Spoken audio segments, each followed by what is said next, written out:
next Sunday. We are all set for the Battle of Alberta. We'll be back here in Montreal at halftime. But right now, let's go to McMahon Stadium in Calgary, and we say good afternoon to Steve Armitage.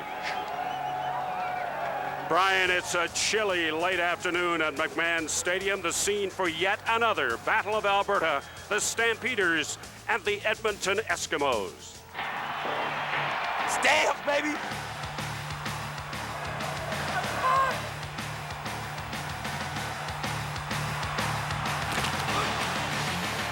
Players make plays, baby. That's how it is.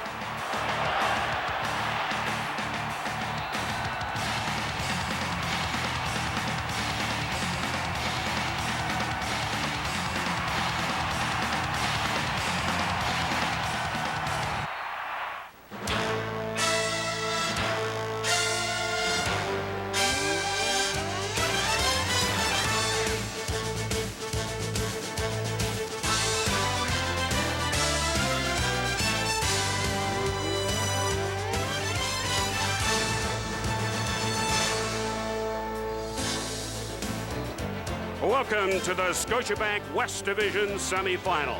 This is the 9th time in CFL history that the Stamps and S have met in a semi. This will be the tiebreaker. It's also the rematch. Last Sunday, the Stampeders denied the Eskimos a regular season first-place finish. At stake today, a trip to BC and a date with the Lions in the Western Final. Hi, everyone. I'm Steve Armitage along with Darren Flutie in the Battle of the Quarterbacks. Last week here at McMahon, Darren, it was Ricky Ray, a clear loser to Henry Burris. Yeah, he sure was, and he spent most of this week kind of defending his play as of late, as has Coach Danny Machocha, and well, they should try to, because the facts are the facts. He has struggled lately. In his last 2 games against the Stampeders, he has thrown 6 interceptions and no touchdowns. For the season, he has 24 interceptions, which led the league in interceptions, taking the title away from my good friend Danny McManus, who's a perennial favorite. And then in his last 5 football games, he has not thrown a touchdown. And that's important because it coincides with the arrival of Troy Davis, which was supposed to balance this offense, open up the passing lanes, and allow him to make the big plays, and it just hasn't happened. Henry Burris, on the other hand, has been a model of consistency since coming off the injury list. He sure has. He's been the antithesis of what Ricky Ray has been. Henry Burris, since coming back October 14th, has a quarterback efficiency rating of 134.7. He's not thrown an interception during that time period. In the big game last week, 16 for 26, 392 yards, threw for 3 touchdowns, and also, importantly, ran for a touchdown. I think that's the facet of Henry Burris that is really important. He can pick up first downs and make big plays by running with it. The 8, 10, 15-yard gains that can just break a defense's back. Who has the advantage in the rematch? The winner of the first game or the loser? That's a good question. That's the one point I really favor the Eskimos. When you lose a football game, especially a big football game like last week, you tend to make more adjustments than the winner does. So Edmonton will go back and say, hey, we got to contain Henry Burris. We can't let him get outside and run free and throw for those yards. We also have to limit our turnovers. So hopefully they'll make those adjustments if you're an Eskimo fan, where the Stampeders will say, hey, we played so well last week, let's just do the same thing. And I think that's a mistake. If they stand pat, the Eskimos can jump up and bite them. Let's take a look at the Gillette game notes, and you will notice very much of a Hollywood theme. Sure do. Offensively for the Eskimos, back to the future. They got to get back to the point of making the big plays. We got to hear Ed Hervey, we got to hear Jason Tucker and Daryl Mitchell. These names have to be called a lot today for them to be in the football game today. Defensively, the master of disguises. They have to disguise their defenses, confuse Henry Burris, contain and pressure Henry in order to be effective defensively. Conversely, for the Calgary Stampeders offensively regarding Henry, hey, he's the aviator. He guides this offense. If Henry Burris goes and plays well, doesn't throw his interceptions, gets involved running the football, the Stampeders will have a great day offensively. Defensively, they're the bad boys, aren't they? With Chapman and Scott Coe and John Grace and George White. I mean, take a few penalties, be edgy. That's their attitude and that's their advantage defensively. Both teams hoping for a Hollywood-type script and ending to the game this afternoon, because at stake, that berth in the Western Final. Weather conditions absolutely perfect. When you think it's middle of November here in Calgary, you can get almost anything, but they've got an absolutely ideal day today. Edmonton won the toss. They deferred, and Calgary will receive. So we'll see Henry Burris and that offense out of the gun. Sean Fleming kicks off. Taken by Wilkins. Wilkins looking for some running room. It's a loose ball. This could be a huge turnover, but it looks as if the Stampeders have picked it up. Mark Mitchell recovering for the Stamps. Yeah, you see a great opportunity right here for the Eskimos. Turnovers, as we talked about pregame, can loom large in playoff games. They create the fumble, just aren't opportunistic enough to jump on the fumble. 45-yard kickoff and an 8-yard return. Stampeders, 1st and 10. Burris at the controls. Fakes the pitch. Reynolds. Good way to start for Burris and the Stampeders. Calgary offensively. Well, obviously we're going to look at Henry Burris. Played so well last week against these Eskimos. He's a big-time player, played well last year for Saskatchewan in the playoff. Lewis, who he just threw the football to, talks a lot, but he backs it up with his play, a big-time receiver for the Stampeders. Offensively, Ellis is replacing Jamie Crysdale, who retired just 2 weeks ago. Very important part of the Calgary offensive line. A 14-yard pickup for the Stampeders. First possession, opening quarter in the Scotiabank West Division semi. Tony Stallings playing in place of David Allen. And the Eskimos defensively, well, you got to talk about Joe Momford. 10 sacks on the season. He's a guy that can be a big difference maker. A couple sacks, couple fumbles.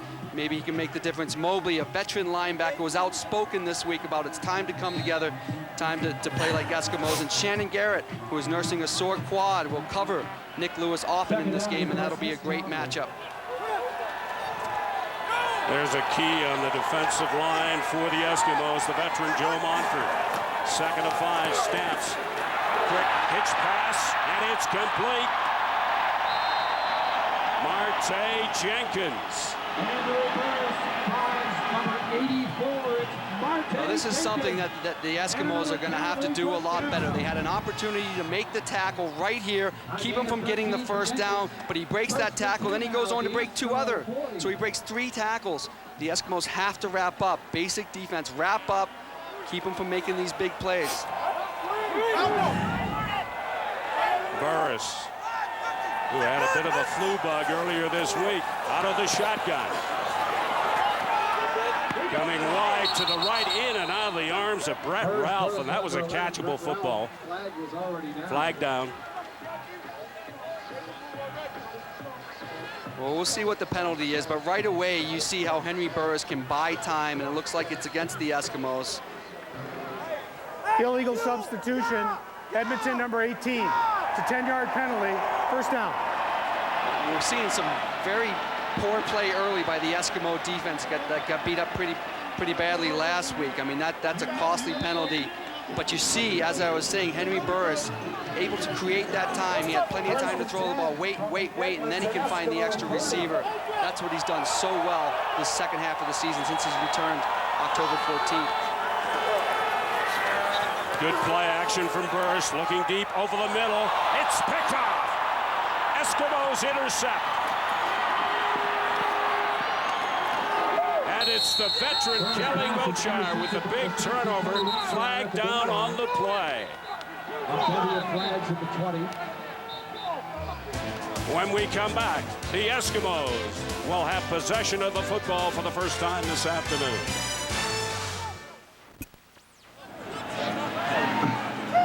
Welcome back to the Scotiabank West Division semifinal. Early celebration on the Eskimos bench. 4th interception of the year for Kelly Wiltshire. This is absolutely huge. We talked about Burris not throwing an interception, and here he just doesn't see the free safety, Kelly Wiltshire, who steps in front of Rambo right at the end zone.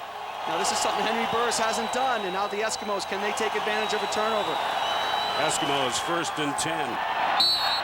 And Ricky Ray's first pass intended for Mookie Mitchell falls incomplete. Edmonton offensively, well, I think we're going to pay a lot of attention to Ricky Ray, see how his arm is today, see what kind of decisions he's making. First pass, not a good sign. Receiver-wise, I would like to see a big game from Ed Hervey. He's traditionally a great playoff receiver. Can he make the big plays? I think Chris Morris and Bruce Beaton are going to be on the hot seat today at those tackle spots for the Eskimos. 2nd and 9, Edmonton from their own 9. Ray with time. Goes high looking for Hervey, and it's incomplete, so it's 2 and out for the Eskimos. Yeah, we'll take a quick look at the Stampeder defensively along their D-line. Abdullah, the ex-Eskimo, really up for this game. Has played extremely well, had 8 sacks during the season. Their linebacking core, George White, the Boston College product. Great player, 113 tackles this year, tied for the league lead. And Joey Bose is one of those guys with a lot of edge to him. They talk a good game, but they also back it up by playing a great game. Jermaine Chapman, the hero for the Stampeders in last weekend's game. And the Eskimos do the wise thing and concede a couple of points to get field position. Sean Fleming taking the knee. Yeah, not a bad call. You're at your own 10. At best, you're going to get the ball out to the 50, and most likely at your 40 or 35. And it's going to turn around fairly quickly as we see an injury on the field, which may be one of these phantom injuries just to give your defense some time to rest. But yeah, early in the football game, I see what Danny Machoch is thinking. Hey, 2-0 is not bad. We got out of that, made the big interception. Let's regroup and move forward. Right in the middle, right here, I think is where the injury occurs. He gets backed up fairly well. Hard to see if he did anything to his knee. Taylor Inglis being looked at by the Edmonton training staff. And they're working on the right knee of the injured Eskimo.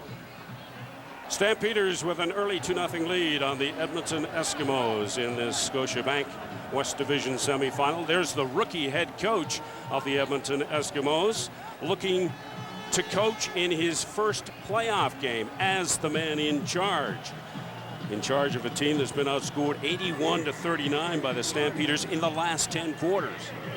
Yeah, we talked to him yesterday, seeing if he was nervous being his first playoff game, and he actually said he was more nervous for the first regular season game. Feels this is just an extension of his regular season, but to be honest, his first season has been shaky at best. It's been a team that has 2 sides to it. They can come out and look extremely well, as they did a few weeks ago playing Toronto, or they came out and can look like they did when they lost last week or earlier in the season against Hamilton. So we'll see what type of Eskimo team we get today. Edmonton kicking off after conceding the 2 points. Fleming going to Terrence Wilkins. He's one of the best in the business at this. He gets up across the 35-yard line, and this time he hangs on. 15-yard return up to the Calgary 35. What a great first drive the Stampeders had, and it's so uncharacteristic for Henry Burris to get down into the scoring zone and make that decision and throw that interception. That is typically not what he does, as you see what he did last week, 14 for 24 at 300+ yards in 3 touchdowns, no interceptions. He throws one early. We'll see how he comes back from that. That can rattle a quarterback in a playoff game. Does he come back and stay undercomposed? This is a team that's won 7 of its last 8 games. 1st and 10. They pitch it to Reynolds. Reynolds with some room. And Reynolds goes out of bounds at the 47-yard line. Marcus Wynn is there to push him out.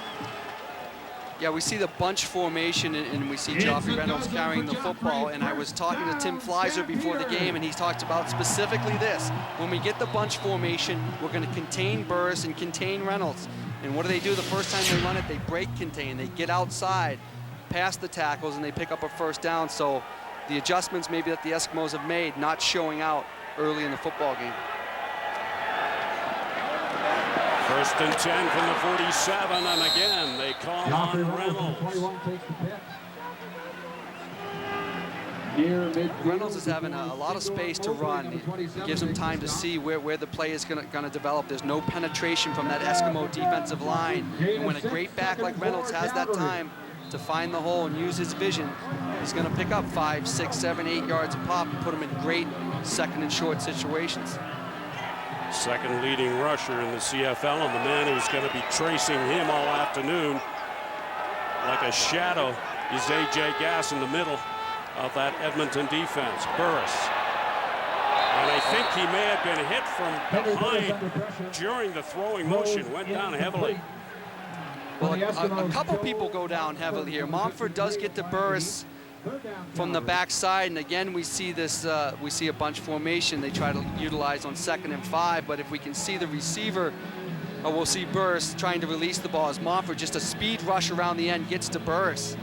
But the receiver who was coming open, and we'll see the very end of it here, and 85, I think that's Rambo, runs straight into the referee. That's who he was throwing to. So hey, sometimes it helps to have that referee helping you out in the middle. You know, nice hit by the ref.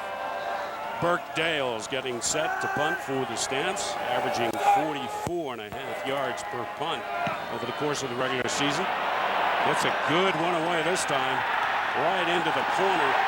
Tony Tompkins, no room to make any kind of return. So when we come back, the Eskimos will be working deep in their own zone.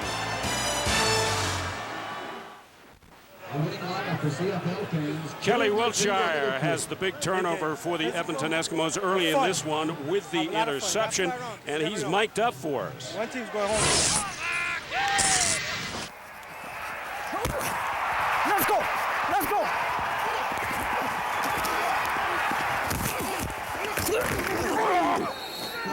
Just ripped it right on my face. Oh, it won't now. I put it underneath. It's not going anywhere. Oh, good. Okay. And nice play. Thanks.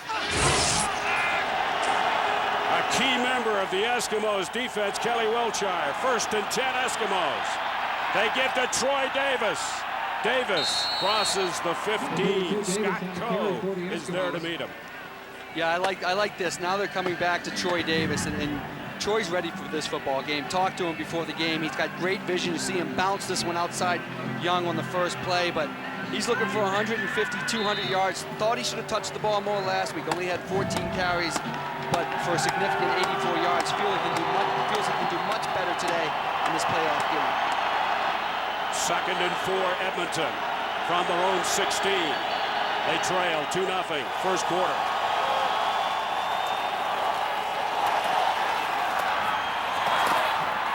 Tucker receives that one. It's Jason Tucker, Ricky number Ray. 83, tucked under the coverage. 1st and 10 Eskimos. And people are getting on Ricky Ray because he's not making the big throw, throwing it downfield. But they were very effective last week as we see this play development. Hey, take that 5-6 yards, move the chains, no problem with that. The time he gets into trouble is when he forces the ball and he gets interception. Tucker doing a great job. For zone coverage, you sit it down. If you got a guy running with you, you got to fly through that hole and beat your guy in one-on-one coverage. From the 25, 1st and 10 Edmonton. Troy Davis. And right into the arms of his shadow, John Grace. Number 7, Brian Clark's in there too. Great job defensively. I mean, you got some big bodies in there with Demetrius Maxey, Raheem Abdullah, and John Grace in there. This is a very good defense. Tough to run against, but you know, it's very important. They were on the 9-yard line their first drive, 10-yard line on this one to at least get that first down and get them out of that very poor field position. No gain on the play. 2nd and 10.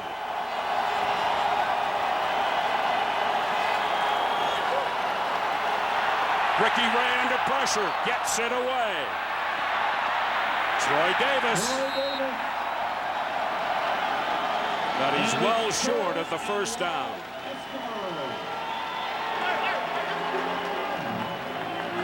Yeah, Ricky Ray does a good job just to keep this play alive. He gets a little bit of pressure, but they're only rushing 4. So they're dropping a lot of people into coverage, and they had a nice play to the left, but too many people over there. Comes back, hits Troy. Hey, he picks up a positive yard or 2, and then they can punt it away. Doesn't get what he likes right away, then he tries to create something else. 3rd and 7, a punting situation for Sean Fleming. Wilkins looking for running room. Crosses the midfield stripe. Brought down by Mike Maurer. A 37-yard punt and an 11-yard return. Well, the big question here all week was their starting quarterback, Henry Burris, and a case of the flu as he recovered. It's done with, and you know, Nicole, she's done a great job of keeping me healthy, and you know, I call her Dr. Mom. So, you know, I thank her and I love her to death, and You know, she's enabled me to get ready, and also Cold Effects and Pepto has been great for me too this week. He and his wife expecting a baby in April. Going to have the ultrasound done on Tuesday. Find out if it's a boy or a girl. Exciting stuff, and he's got to be excited early in this football game about the field position he's getting from his defense. I mean, if this continues, it's going to catch up to the Eskimos, and Calgary's sooner or later going to take advantage of this great field position. A gain of 3 on that carry from Reynolds. 2nd and 7 from the 51-yard line of the Edmonton Eskimos. Calgary up by 2. First quarter here at McMahon Stadium on a perfect late afternoon for football. Burris from the shotgun. Flag down. Burris. Forced out of bounds. Out of bounds inside the Eskimo 50. Well, you definitely see some offsides from those Calgary receivers, but a good job by the Eskimos staying after them, not allowing them to pick up the first down to give them the extra play. Mike Juhas might have been the guilty party on that play for the Stampeders. Offside. Calgary number 84. That penalty's declined. Well, let's just look at the slot backs here and up there. They both trying to keep themselves on sides. It looked like they were both offsides to me. But as I said, Henry goes on with the play, and if he picks up that first down, they would get another opportunity to get the first. But the Eskimos do a good job. They stop him, and they got to punt it away. So that brings on the punter, Burke Dales. His first punt was a beauty. Let's go! Again, he's going to try and pin the Eskimos, but this time it goes too far. But it takes a bounce and comes out of the end zone. It's at the 6-yard line before it's picked up, but flags go down. You know, it's frustrating. 5:24 to play, opening quarter. Calgary up by 2, but the Eskimos have the ball. Signor Mobley had a big decision to make on this last punt, and it doesn't seem like much, but if he takes the ball here when it's in the end zone and concedes a single point, they get it out to the 35. What he does is he lets it bounce. What's going through his mind is, if I try to field it, I might fumble. Could be a catastrophe. So the Eskimos start from their own 12-yard line, give it to Troy Davis. And Davis with a nice gain. 38 got a shoelace. Again, I'll ring that home. When you get this poor field position, they've been on the 9, 10, and 12. It is so huge for your offense to come out and pick up that first down. And twice now it's been Troy Davis with big runs to get them out there, and now they're out to the 24-yard line. They can run a little bit more of their playbook.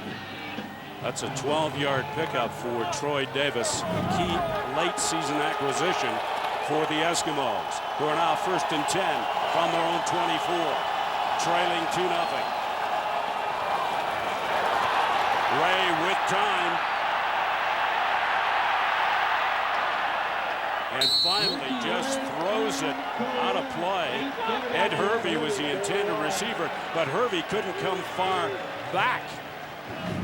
No, it is extremely good coverage by the Calgary Stampeders. I'm looking at the field, looking for any option that Ricky Ray may have, and he doesn't have any. Very good decision at this point to get rid of it towards one of your receivers and go back to 2nd and 10 instead of taking the sack or trying to force in a pass that might get picked. But so far in the passing game, the Eskimos have not had open receivers. I wouldn't pin this on Ricky Ray. But Ricky Ray had time there. The receivers couldn't get open. 2nd and 10 Eskimos from the 24.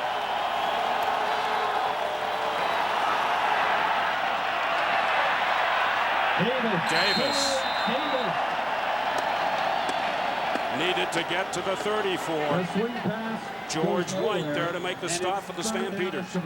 This is not a good enough decision on 2nd and 10 when you got to pick up 10 yards. This is a great football play. If it's 2nd and 5 and you're looking to pick up 5-6 yards, Troy can get it done for you.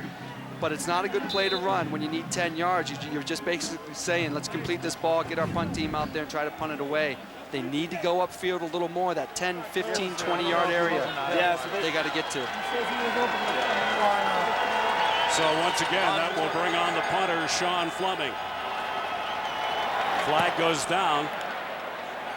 Good punt. Wilkins. And Wilkins stopped short of the 45-yard line of the Stampeders. Matthew Bertrand getting down to make the tackle on special teams for the Eskimos. Be interesting to see which way this goes. Maybe give the Eskimos a chance to go for it on third down.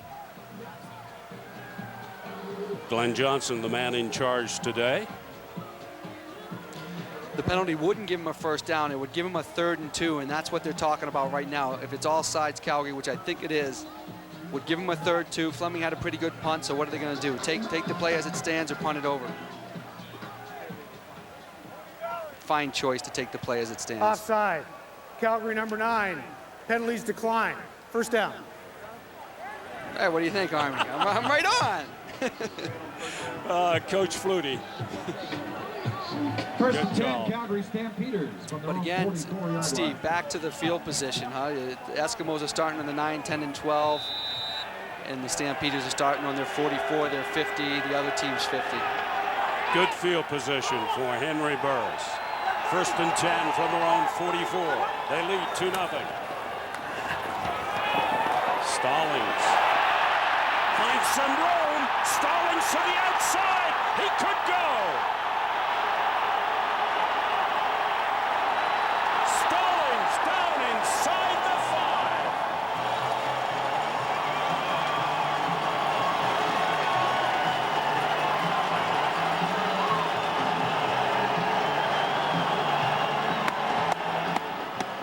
What a great individual effort by Stallings, because this didn't look like it was there at the beginning. It's just a simple off-tackle run, but again, it's back to some of the concerns they had last week. We're not wrapping up, we're not tackling. They had 2 chances there, and now he just bust out into the secondary. Some good downfield blocking from Lewis, and has finally tracked down Marsh and Malcolm Frank, get down there to make the tackle, but now, first and goal. The ball's on the 3-yard line. They give it to Reynolds, and he comes up short of the end zone. Second down, Calgary. You know, Steve, they're there to make the play defensively, and they've looked very good, the Eskimos, in this first half, but they're just not wrapping up and tackling well enough. And now that the Stampeders are knocking on the door to punch in the first touchdown of the game. And second and goal, the Eskimo war. Second and goal from the 1. Burris keeps. Indication is touchdown, but a flag is down.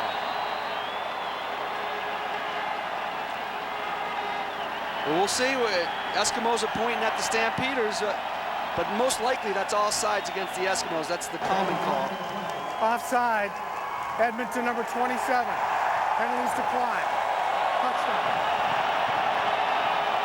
You know, that's really field position, just catching up to the Eskimos. You know, you can't start drives down on your own 10 and give the Stampeders the ball around midfield, expect to get away with it, and they get burnt.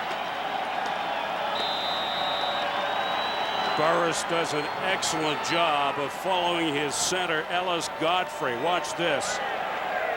Godfrey goes to ground, and Burris just follows over the top. Sandro DeAngelis attempts the point after. And Calgary have a 9-0 lead.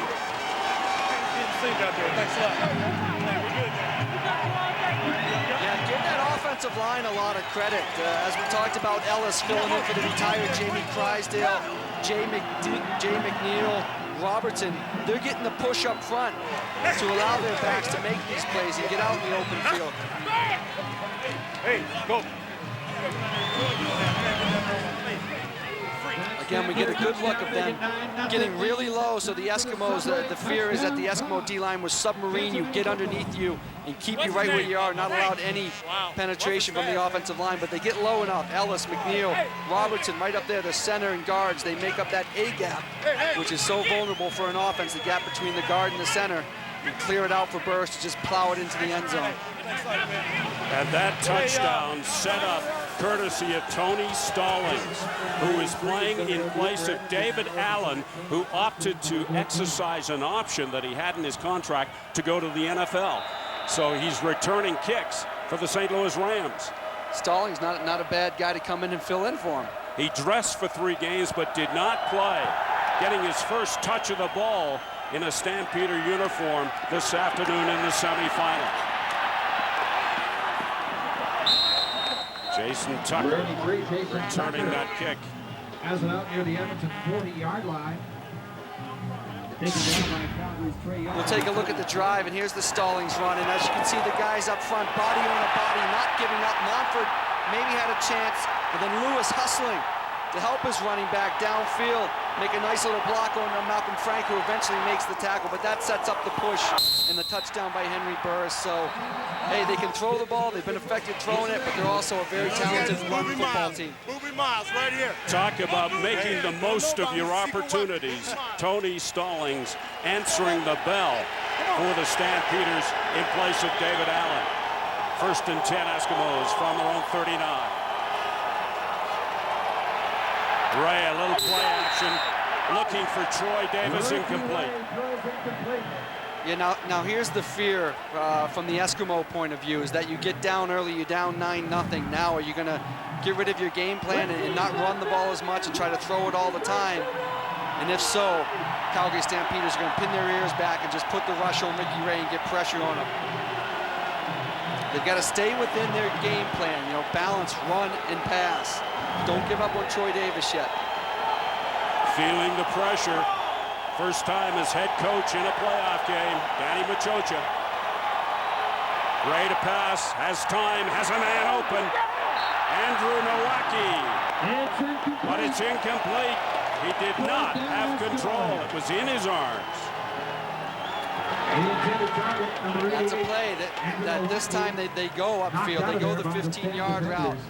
Ricky Ray puts it on the money. Andrew Nowacki coming in. I mean, he's got to make this catch. He never had total control of it. Shake it around. That's a tough catch. Hey, you're coming over the middle. You're going to get hit, but this is the playoffs, where if you lose this football game, you go home. Not to pick on Andrew, but come on, guys. We got to step up. We got to make plays. 2 and out for the Eskimos. Wilkins at the 35. A loose ball. Matthew Bertrand is there for the Eskimos. Well, now here's something the Eskimos can get excited about. They're creating turnovers. The opening kickoff, they created a fumble, didn't recover it. Had the interception of Burris. Now on the punt, they create the fumble and they jump all over it and they get tremendous field position. I couldn't see the number that gets a hand on it, but Bertrand certainly jumps all over it. I think it was Young, number 55, backup linebacker, gets a hand on the ball. Yes, right there, Young. And then Bertrand jumps all over it. And at the conclusion of all this, we have a player down for the Eskimos. It is Glenn Young, the injured player, being looked at by the Eskimos training staff. A big turnover, a timely turnover for the Edmonton Eskimos. Down 9-0 with 11 seconds remaining to play in the opening quarter. Well, this is something that Edmonton has adjusted, obviously. They have not turned the ball over yet, and now they're creating it. It's just kind of the flip side of what's happened with their past football games with Calgary. Huge. As Kelly Wilshire says, now it's time to capitalize on this. You've got the ball at the 37-yard line. Can you get a touchdown, at least a field goal, and get yourself back into the football game?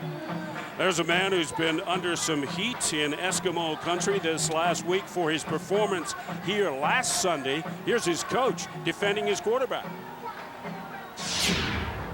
You're talking about a 26-year-old that's so poised and composed. And, you know, these are really uncharted waters for him right now because he's never been through such a situation before. But I think he's handled it pretty good. And like I said, mentally he's sharp, and he's had a pretty good week of practice, so there's no reason why he can't go out there and do what he does best. He's talking about a good quarterback and a class act in Ricky Ray.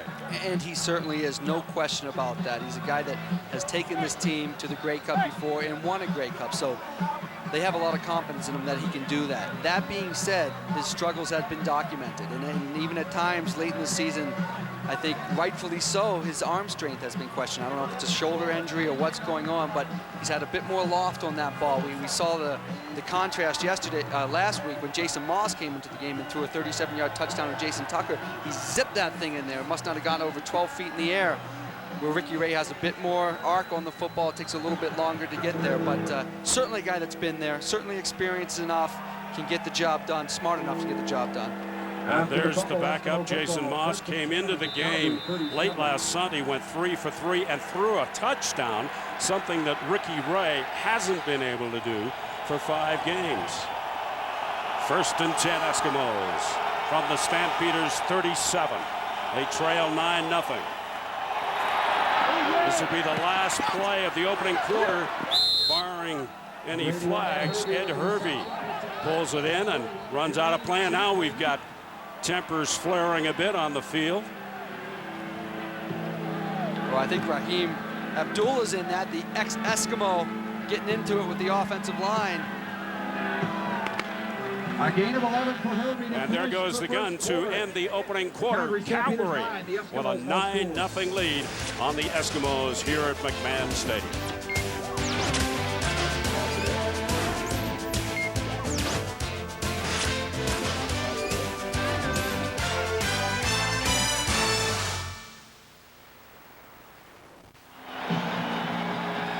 Nothing. Stampeders leading the Eskimos after 1 quarter play here on a beautiful late afternoon at McMahon Stadium in Calgary. Ricky Ray. And I just got finished talking about Ricky Ray and his questioning his arm strength a little bit, and this is a very tough throw all the way across the field, but when the Stampeders play zone coverage, that is going to be open. So if he can zip that ball out there and get it to an Ed Hervey or Jason Tucker or Mookie Mitchell and allow them to run, they can move the football. The ball's at the Stampeders' 26-yard line. 1st and 10, Edmonton.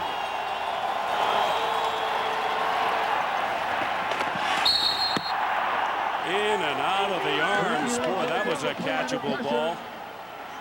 Intended for Mike Maurer, number 19. Well, there's the first quarter stats. Fairly even. Yards rushing, the Stamps are way ahead. Net yards 122 to 36. I shouldn't say fairly even. The only thing keeping the Eskimos in this football game are the turnovers. 2 turnovers by the Stamps, none by the Eskimos. Time of possession is fairly even.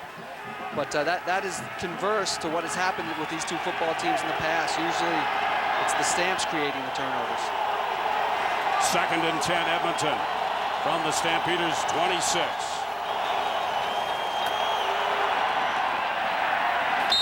Ray to Ed Hervey, and Hervey nowhere near enough for the first down. But there is a flag down in the Eskimos' backfield. Looks like it's on the Eskimos.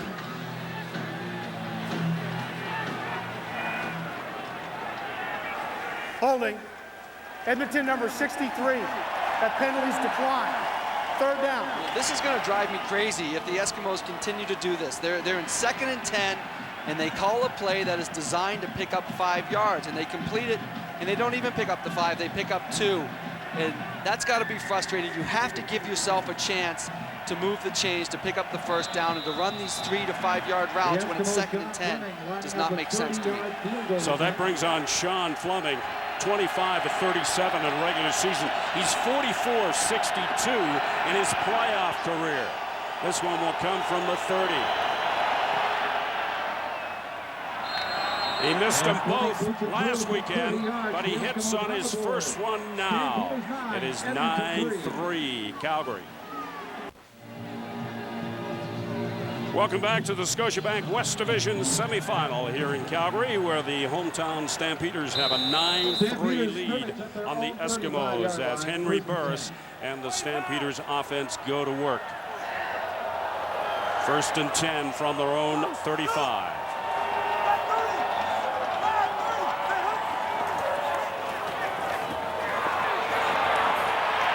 Burris is not going to get away, and at one point it looked as if he might not be able to hang on to the ball, but he does. Yeah, they get a little pressure on Henry here, and this is what they said. They disguise the blitz. They show blitz with A.J. Gass, and they back out of it. They get to him with Charbonneau, the UNH product, and another fumble, creating fumbles. This is different. Edmonton has not done this to Calgary. They've created 3 fumbles today. Unfortunately, for the Eskimos, they've only recovered 1 of them. Second and 10, Stampeders from the 35.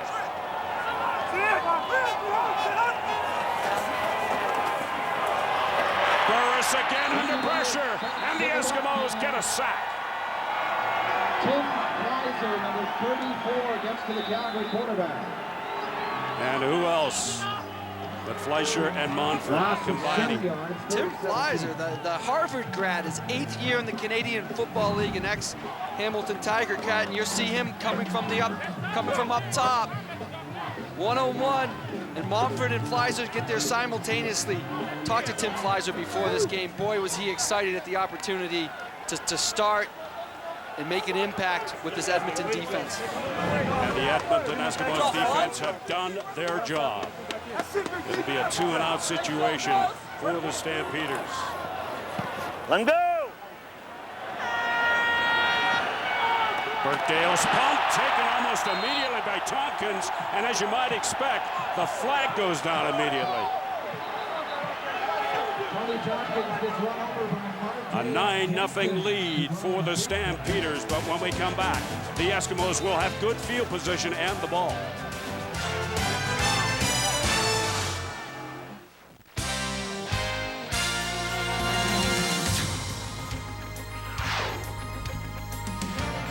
The Scotiabank Division Semifinals.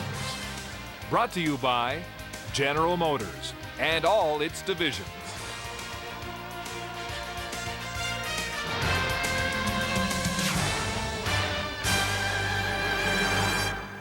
Saturday on CBC. This is a full contact game, and we saw that on that last kick. But the Eskimos take over, 1st and 10 from the 51-yard line. Ray has time. He's going to keep it himself. Something he rarely does, but that time it worked, and flags go down after Ray went down. John Grace there to make the tackle. Nice job by Ricky Ray. As you said, you don't see it a lot from Ricky, but yet he's capable of doing it. Certainly athletic enough to run for the first down. What a great job by his offensive line, allowing him time. And let's see what the penalty is. Maybe a late hit on Ricky Ray with the Stampeders. Tripping, Calgary number 38. It's a 10-yard penalty from the point the ball was held. It's first down. You don't see that one a lot, Steve. Tripping by George White on the Stampeders, but that's going to add a few extra yards. As I was saying, Ricky Ray had all day to throw this ball. We'll just catch it at the very, instead of tackling, he does the old kick save like a goalie would in hockey, and he puts out the left pad, trips up Ricky Ray. 1st and 10 Eskimos from the Stampeders 30. Ray losing possession and then getting it back. Napashchuk was there for the Stampeders. Number 92 with the sack. And Napashchuk had pressure right away. Ricky's looking to go deep. They're trying to get that deep ball in their game plan, but nice job, creates the fumble. Ricky fortunate enough and heads up enough to jump on it and retain possession. You know, I think a little bit they're getting away from the Troy Davis running the football. If you look to throw the ball all the time, you're going to play in the Stampeders' hands. A loss of 7. 2nd and 17 Eskimos from the 37. Davis needs more running room than that. Number 32, stopped at the 31. John Grace, the stopper.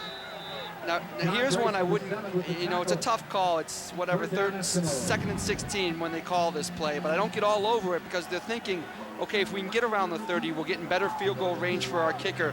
So it makes sense to pick up 6-7 instead of going for an 18-yard pass that you have low percentage of completion. So now they're in good field goal range for Sean Fleming. I think it'll be a 38-yard field goal attempt, and hopefully the Eskimos come away with 3 points if you're an Eskimo fan. You mentioned how key and important that first field goal was.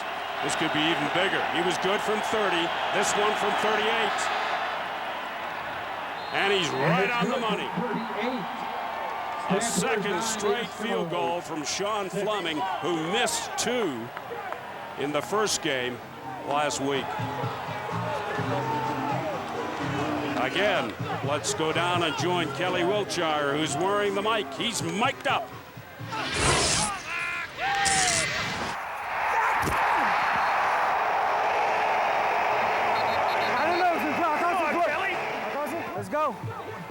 let's go. It's physical out here. Everybody's fair game, kickers too. You gotta look around. Last week there was talk about lack of intensity on the part of the Eskimos. I see more of that today. That's a good point. Calgary set the tempo last week. They made the big hits. They got excited about the football game. This week, Kelly Wilshire included, the Eskimos are creating the big hits and giving them the momentum to stay in this football game. 9-6 with 10:46 left in the half. Hey, they got to be happy with that after last week's football game. A veteran like Kelly Wilshire leading the way for the Eskimos. Ricky Ray spent a year in the NFL with the Jets, came back to the Eskimos, and it has been a bit of a rocky ride for the quarterback. Sean Fleming kicks off. Wilkins at the 20. He's got room. Wilkins still on his feet. Wilkins dragged down just outside the 35-yard line. Dalton was there to stop him from going the distance. Number 81, Great special teams play by the Stampeders. The gap's closed with 3 points. They get the kickoff, and they're performing so well in their special teams area of the football game. And this, again, it's all about field position. This game will be determined by field position. To get the ball and start your drive on the 39-yard line of the Eskimos is huge for your offense.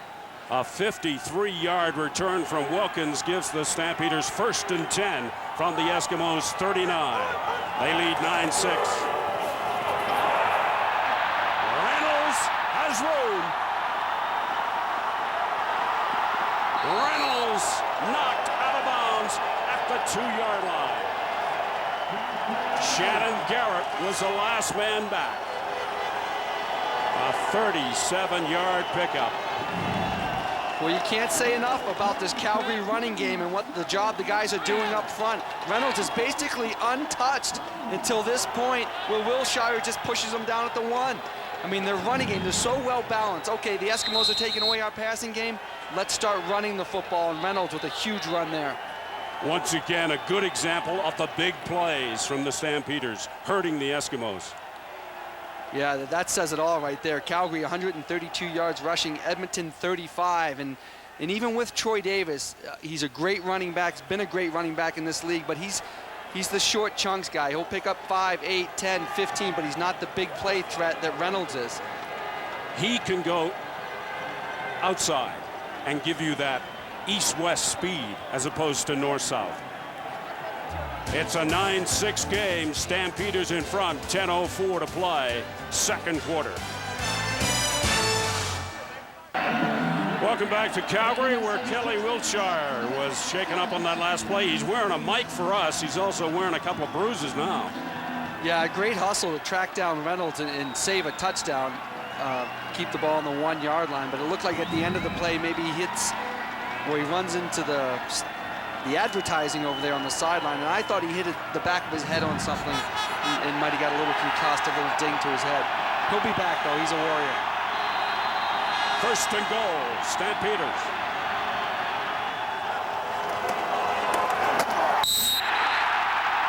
Reynolds, touchdown.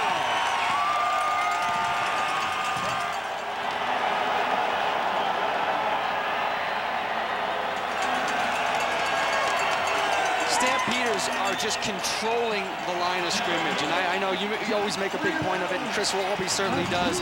You got to control the line of scrimmage, but look at this. Look at Ellis and McNeil up front, and a great block by the backs. I mean, they're just controlling the line of scrimmage and able to get that 1-yard, 2-yard push, which makes banking it in from the 1 pretty simple.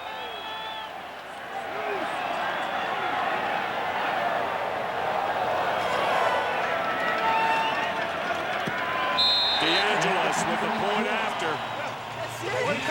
And it's a 16-6 lead. Stampeders over the Eskimos. 9:40 to play, second quarter.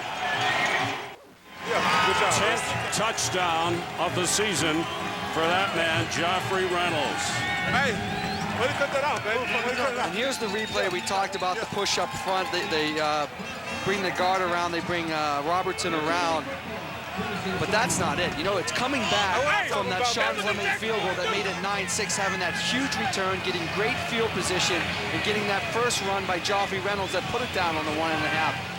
That is big, because the momentum seemed to be shifting over to the Eskimos, and then bang, with one great kickoff return, they change the momentum and they pick it up, and they go in and stick the ball in the end zone. That's tough if you're an Eskimo, but boy, it sure feels good with 9:40 left in the first half for the Stampeders to take this 10-point lead at 16-6.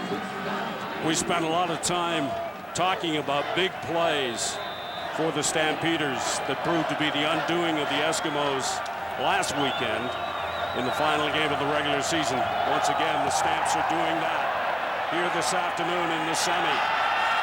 Tucker. Good return from Tucker. Gets out to about the 42 or 43-yard line. This is how the Stamps put 7 more points on the board. Yeah, pretty simple. A great kickoff return. That'll help out tremendously. This gives them the ball, and then on the first play from that return, Reynolds goes down to the 1-yard line. It's as you talked about, it's making the big plays, and then they just punch it in because the dominating line of scrimmage and the guys up front are getting a good push. I mean, basically a 2-play drive, and you throw in that great special teams return. The Eskimos with a couple of field goals, still looking for their first touchdown in this one. Their 1st and 10 from the 43. Davis. Wide open when he got the ball, crosses the 50-yard line. George White is there to bring him down.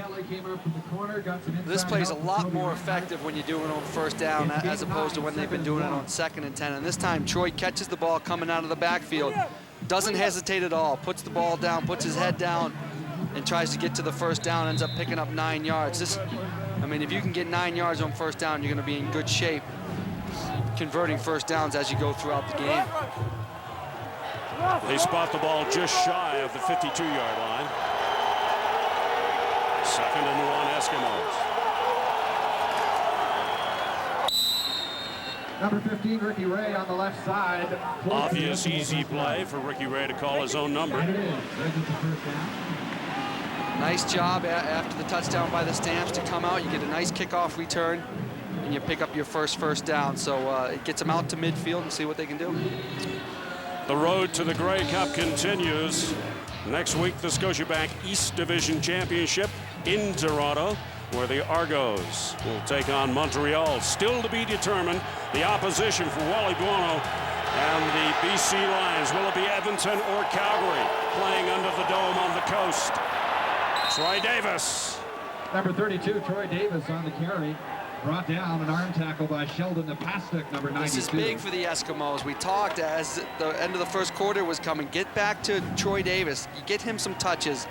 He can be very effective for you. And again, they throw it to him on first down. Last set of downs, this set of downs, they give it to him, and he picks up 9. Well, he picks up the first down. So Troy Davis, you got to stay within your game plan. Keep getting Troy the ball, and then sprinkle in your big shots to Hervey or Tucker or Mitchell. The Eskimos' offensive line playing well right now. Ray over the middle, complete to Hervey. Ray throws complete. It's Ed Hervey, number 81, who makes the catch. John Grace, number 7 for Calgary. Applied the start. Hervey coming into this game with 69 playoff catches. Guess who has the record? I have no idea, Army. Who has the record? His name is Darren Flutie. 85 is the record. He's getting close. What's that put him at, 70? But you look at Ed Hervey, and they didn't pick up a lot of yards on that one, but that was coming across the middle, knowing you're going to get hit and going ahead and reaching out and making that catch. We saw it earlier with Andrew Nowacki that he didn't make that play. So, hey, Hervey's been there, done that in the playoffs, as you mentioned, and that's a guy that can play a big part of the football game today. I'd just like to see that pass maybe in the 10 to 15-yard range as opposed to the 3, 4, 5 range. The injured Stampeder is John Grace, and they could ill afford to lose a man of his talents. Calgary leading 16-6, 6:51 to play, second quarter. A key guy for the Calgary Stampeders defense, John Grace, just got taken off the field. And we're not sure exactly what it is, but if we take a look at this, there's John Grace right there watch as he comes in to make the tackle. And kids at home, please don't lead and tackle that way with your head down. He's lucky he was able to get up and walk off the field with that. You could certainly have a neck injury, but that didn't seem to be the injury. He seemed to limp off into maybe an ankle or knee.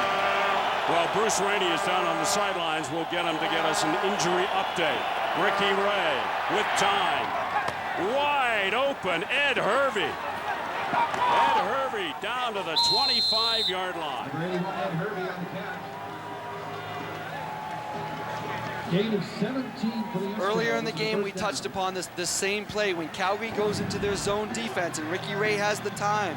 The area that is open is along the sideline. Hey, it's a long throw, but you see him keep his head upfield, keeps the secondary dropping off, and if that receiver can hang near the sideline, you can get it out to him and pick up the first down. This can be very effective for the Eskimos and maybe get the Stamps out of their zone coverage, which has been so effective.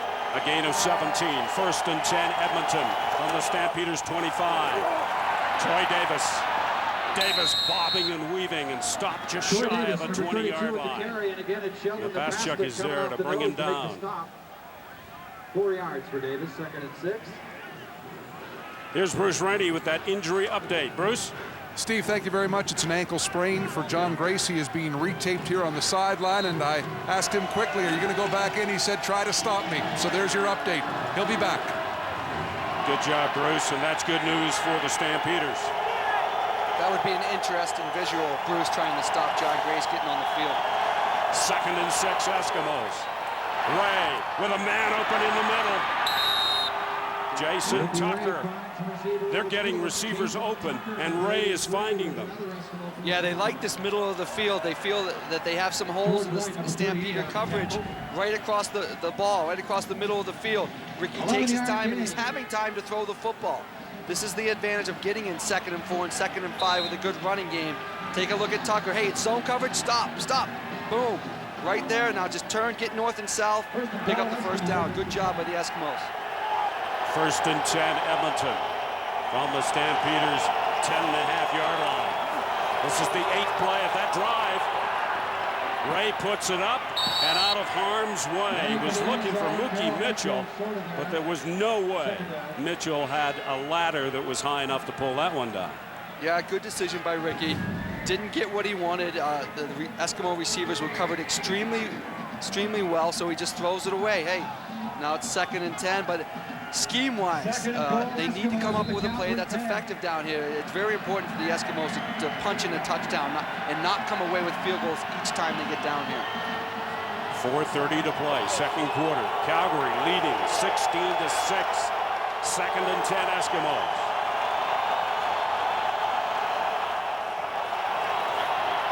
Ray has time, and he had a man open. It was Ed Hervey in and out of the arms of Ed Hervey. That's a ball he'd like back. He's claiming he was interfered with. He went up strong. It looked like he was going to come down with this catch, and he's saying he got pushed in the back. We'll take a quick look at it. You know, it's a tough call. The defensive back is closing. Hervey's going up to try to catch the ball, but that's a big play. As you say, that's one in the big game. We need that one, huh? We need to somehow come down with that one. I say we, I mean the Eskimos fans. And now they're going to have to settle for a Sean Fleming field goal attempt. This will be his 3rd attempt of the afternoon. He was good on the first two from 30 and 38. This one's coming from the 17. And it is good at 17. Calgary Stampeders 16 and the Edmonton Eskimos. Well, if anything, Sean Fleming has his confidence back, and he's 3 for 3. That can be a good thing, but it's also kind of a frustrating thing that they can't capitalize and score a touchdown in these situations. The big problem is the Eskimos can't punch it into the end zone for a touchdown. They're having to settle for field goals. It's back by popular demand. The 8th edition of Wolby's Warriors is set for the Shark Club Bar and Grill in Vancouver on November the 23rd at 8 p.m. And the big man himself will be there to talk to this year's Warriors. That's the Shark Club, Wednesday the 23rd at 8 p.m. All part of the Party on the Pacific Grey Cup Week in Vancouver. And of course, we'll be there to help you at home celebrate if you can't get to Vancouver. There's John Grace, speaking of Warriors. Wouldn't miss this game for the world. I'm sure he's going to be back out there, taped up the ankle, and hey, put me back in, coach. He's the heart and soul of this Calgary defense, John Grace. A warrior, if there ever was one. AJ Gass on the flip side, the middle linebacker for the Eskimos. Also a warrior, Steve. Tony Stallings, number 34, and Terrence Wilkins. Wilkins and Stallings deep to receive this kick from Sean Fleming. Stallings. Stallings brought down at the 40-yard line. 34 on the return for Calgary. Pretty good field position. The kickoff, 54 for the Stampeders, but there's a flag on the far side of the field. That's a frustrating penalty. If it's way back there where the Eskimos is kicked off, it's offsides on the Eskimos. Now they take their field position. Offside. Edmonton number 40 on the kickoff, will re-kick 5 yards back. Make them re-kick. They weren't happy with the 42-yard line. They're gonna try to get something better. We're trying to get a look at it somewhere up here. We'll take a look as we go on. Oh, 3 spots outside the kicker. He's a half a stride. Game of inches. Well, as a head coach and a kicker, that could be frustrating. Oh, no reason to go offside on a kickoff. No, that 1 yard or that half step advantage you're going to get is not important enough to put you back 5 yards and have to re-kick this whole thing. So the frustration continues for the rookie head coach, Danny Machocha. Especially with how dangerous that Wilkins and Stallings have been returning the football tonight or this afternoon. That's not something you don't want to give them more opportunities than they're regularly going to get.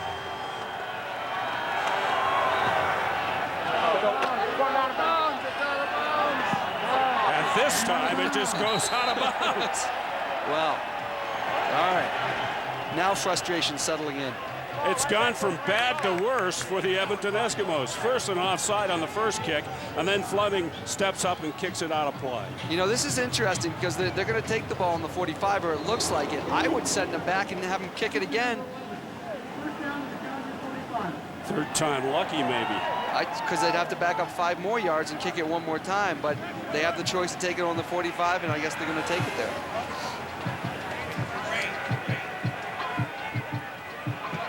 Meyer is the injured player for the Edmonton Eskimos, getting treatment. Good special teams player. Got the Mohawk hairdo kicked in for the playoffs. Number 19, Mike Meyer, the injured Eskimo. 3:50 to play. Second quarter. Calgary up 16-9. Again, let's go down for another mic'd up session with Mr. Wiltshire.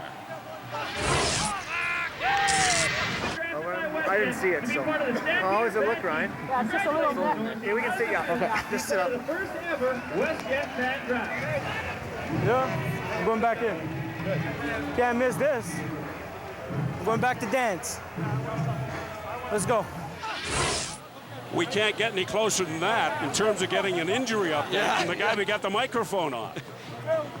He'll tell us how he's feeling, and then he's going to get back out on the field. Talk about Warriors. There's another nomination in almost every game, Kelly Wiltshire. Oh yeah, Kelly Wiltshire, known for playing through pain, and he had that long streak of consecutive games played. He's a difference maker too. We saw it early in the football game. He's experienced. He had the big interception as the Stamps are trying to punch in the first touchdown. So he's a guy that can certainly make a difference in this game for the Eskimo defense. As Mara makes his way off the field, here's an interesting stat. Henry Burris has only thrown 4 passes, 2 for 4 for 27 yards and 1 interception. And that's what I wanted to get to that, because, and yet they've been very effective, right? Moving the football offensively. That's what you do. You come into the playoffs, you have everything. They're running the football well. Henry Burris has been throwing the football well, but the Eskimos take away one facet of your game and one element, the passing game. Well, then you run the football. Stallings has the big run. Joffrey Reynolds has the big run, and that's being diverse as an offense, and that's what you have to be, because defenses in this league can take certain things away from you. You have to be prepared to do everything. Got a good beard going, the offensive coordinator for the Stampeders, Steve Barato. 1st and 10, Stamps in the 45. Complete to Copeland, his first catch of the afternoon. Having a little fun on the sideline with his teammates, but what that will do, so far in this first half, they've run the ball extremely well. That will open up the pass because the Eskimos are going to have to now defend against the run. And now maybe this will open up the passing game as you see Shannon Garrett push Copeland out right about at the first down marker. YC. Hey, where's YC? They're measuring this one. Second down. And it's just shy of the necessary yardage to move the chains. So 2nd and less than 1. And the ball will be just less of the 55-yard line. Nice spot maybe to take a chance offensively because you know you can go for it on 3rd down. Maybe try a big play or a trick play or pass play. We'll see what the Stamps decide to do. Okay, Coach, what would you do? I would do a quarterback sneak and get the 1st down. I'm a tad conservative, Steve. Keep the drive alive. That's right.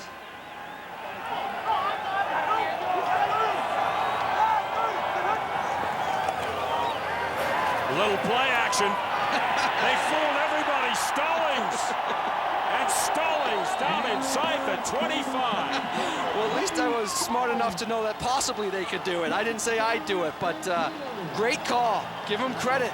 They ran the play action on that 2nd and inches. Went to Stallings, a guy maybe you didn't expect him to go to. He was out of the backfield. Burris steps up and throws that strike up the sideline. That's the big play we're talking about.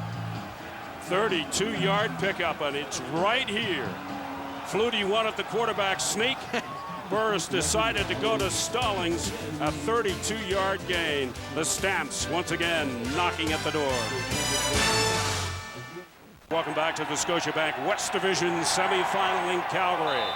1st and 10, Stampeders from the Eskimos 23. They lead 16-9. Henry Burris, complete. Nick Lewis, now he's going to Copeland and Lewis. Yeah, great play calling by the Stampeders. They go back, and it's a play action. They go back to that play that Stallings had the huge run early in the first half. They fake that, come out and get it to their playmaker, Nick Lewis, who's one-on-one on the edge. He makes a nice move, makes a few people miss, and picks up the 1st down, gets the ball down to the 10-yard line.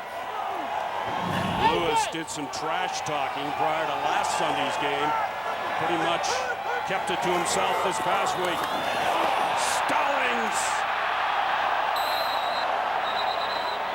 No indication of a TD.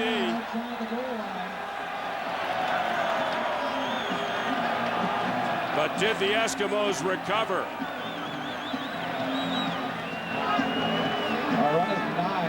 Yeah, we saw the ball come out and the Eskimos jump on it, but they seem to have blown it dead on the 1 for the Stampeders still to have the ball. And they go from the bunch, and they do what is just like a counter trap off of it with Stallings right back up the middle. The referee calls for the stick man. Looks like he's down before the ball comes out, so good call. At least at the initial look at the replay, we'll see it again. He's coming right at you, right into your living room on this one. That's a tough call. It doesn't seem like it was coming out. No, I think it was a good call. The ground forced the fumble.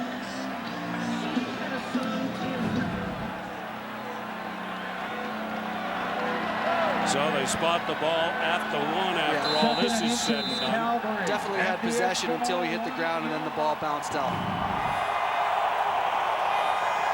2nd down, Stampeders from the 1. Burris, touchdown! His 2nd of the game.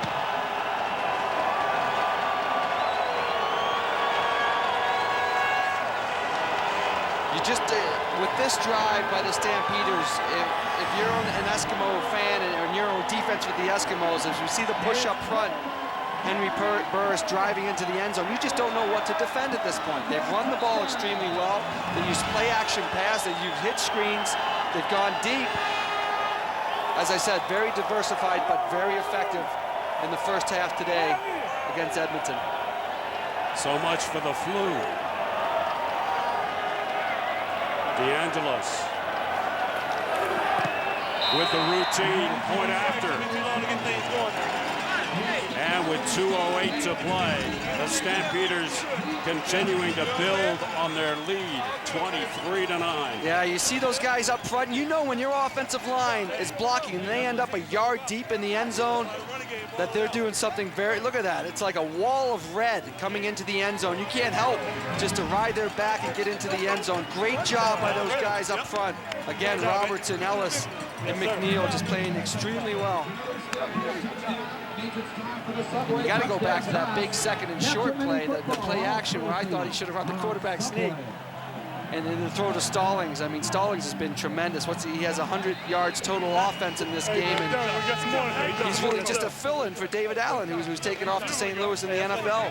In case you missed it, Allen was a player, certainly a significant player for the Stampeders last Sunday.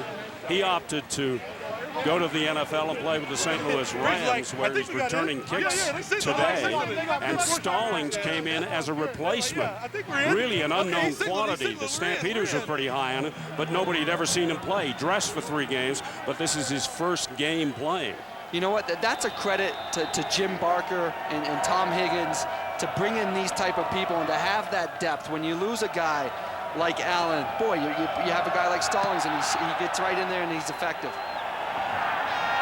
Tucker trying to find somewhere to go. Comes up just shy of the 35-yard line. Joey Bosse brings him down. Let's dissect that last scoring drive. Well, there's the second and inches play where they do the play action, and he throws a dart to Stallings up the sideline, and that's really the big play. They come back to that hitch screen out to Nick Lewis, puts him down to the 10-yard line. And then that drive by the offensive line carries Burris into the end zone. We've seen that a lot today. Yeah, over the top. That was a good job, man. Yeah, good job. I like the way that Burris is using all his weapons in this one. John Grace is back into the game for the Stampeders. 1st and 10 Eskimos from the 35. Ray has time, finds a man. And Hervey forced out of play. That's the depth of route that Ricky Ray needs to complete, the 15-yard, the 10, 15, 20-yard routes. And in this, he steps into it, gets good protection, and throws a dart to the sidelines to Ed Hervey. Ed Hervey has been his guy today. We haven't heard Mitchell. Tucker, I think, has 1 catch. So he's going back and back to Ed Hervey because he's caught the football for him. And because Hervey's open. That doesn't hurt either. But not that time. Ray is sacked. Terrence Patrick, the first to get to him. Terrence Patrick, number 93, Sheldon Lepastick, 92. He's had good protection all day. He had good protection last play, but here it breaks down. Loss of 7 Eskimos. Dan Comiskey chasing after Terrence Patrick. Looked like he lost him along the line of scrimmage. Beaton is actually beat around the edge. And then Comiskey tries to step in and make up for it. Just too much speed around the edge. Here's the storyline. Stamp's last 4 possessions, 3 TDs. Edmonton's last 3 possessions, 3 field goals. As Ray gets it away just in time to Troy Davis. John Grace working on that wonky ankle over there to make the tackle. Well, that's a tough situation. When you're 2nd and 17, I can see you, again, dumping the football, because if you try to force it upfield, you risk the interception. And here he gets pressure, steps up. At least they get some positive yards. Puts them almost at midfield where you can punt the ball away, and hopefully, for the Eskimos, hold the Stamps. Almost blocked, but Fleming got it away. Wilkins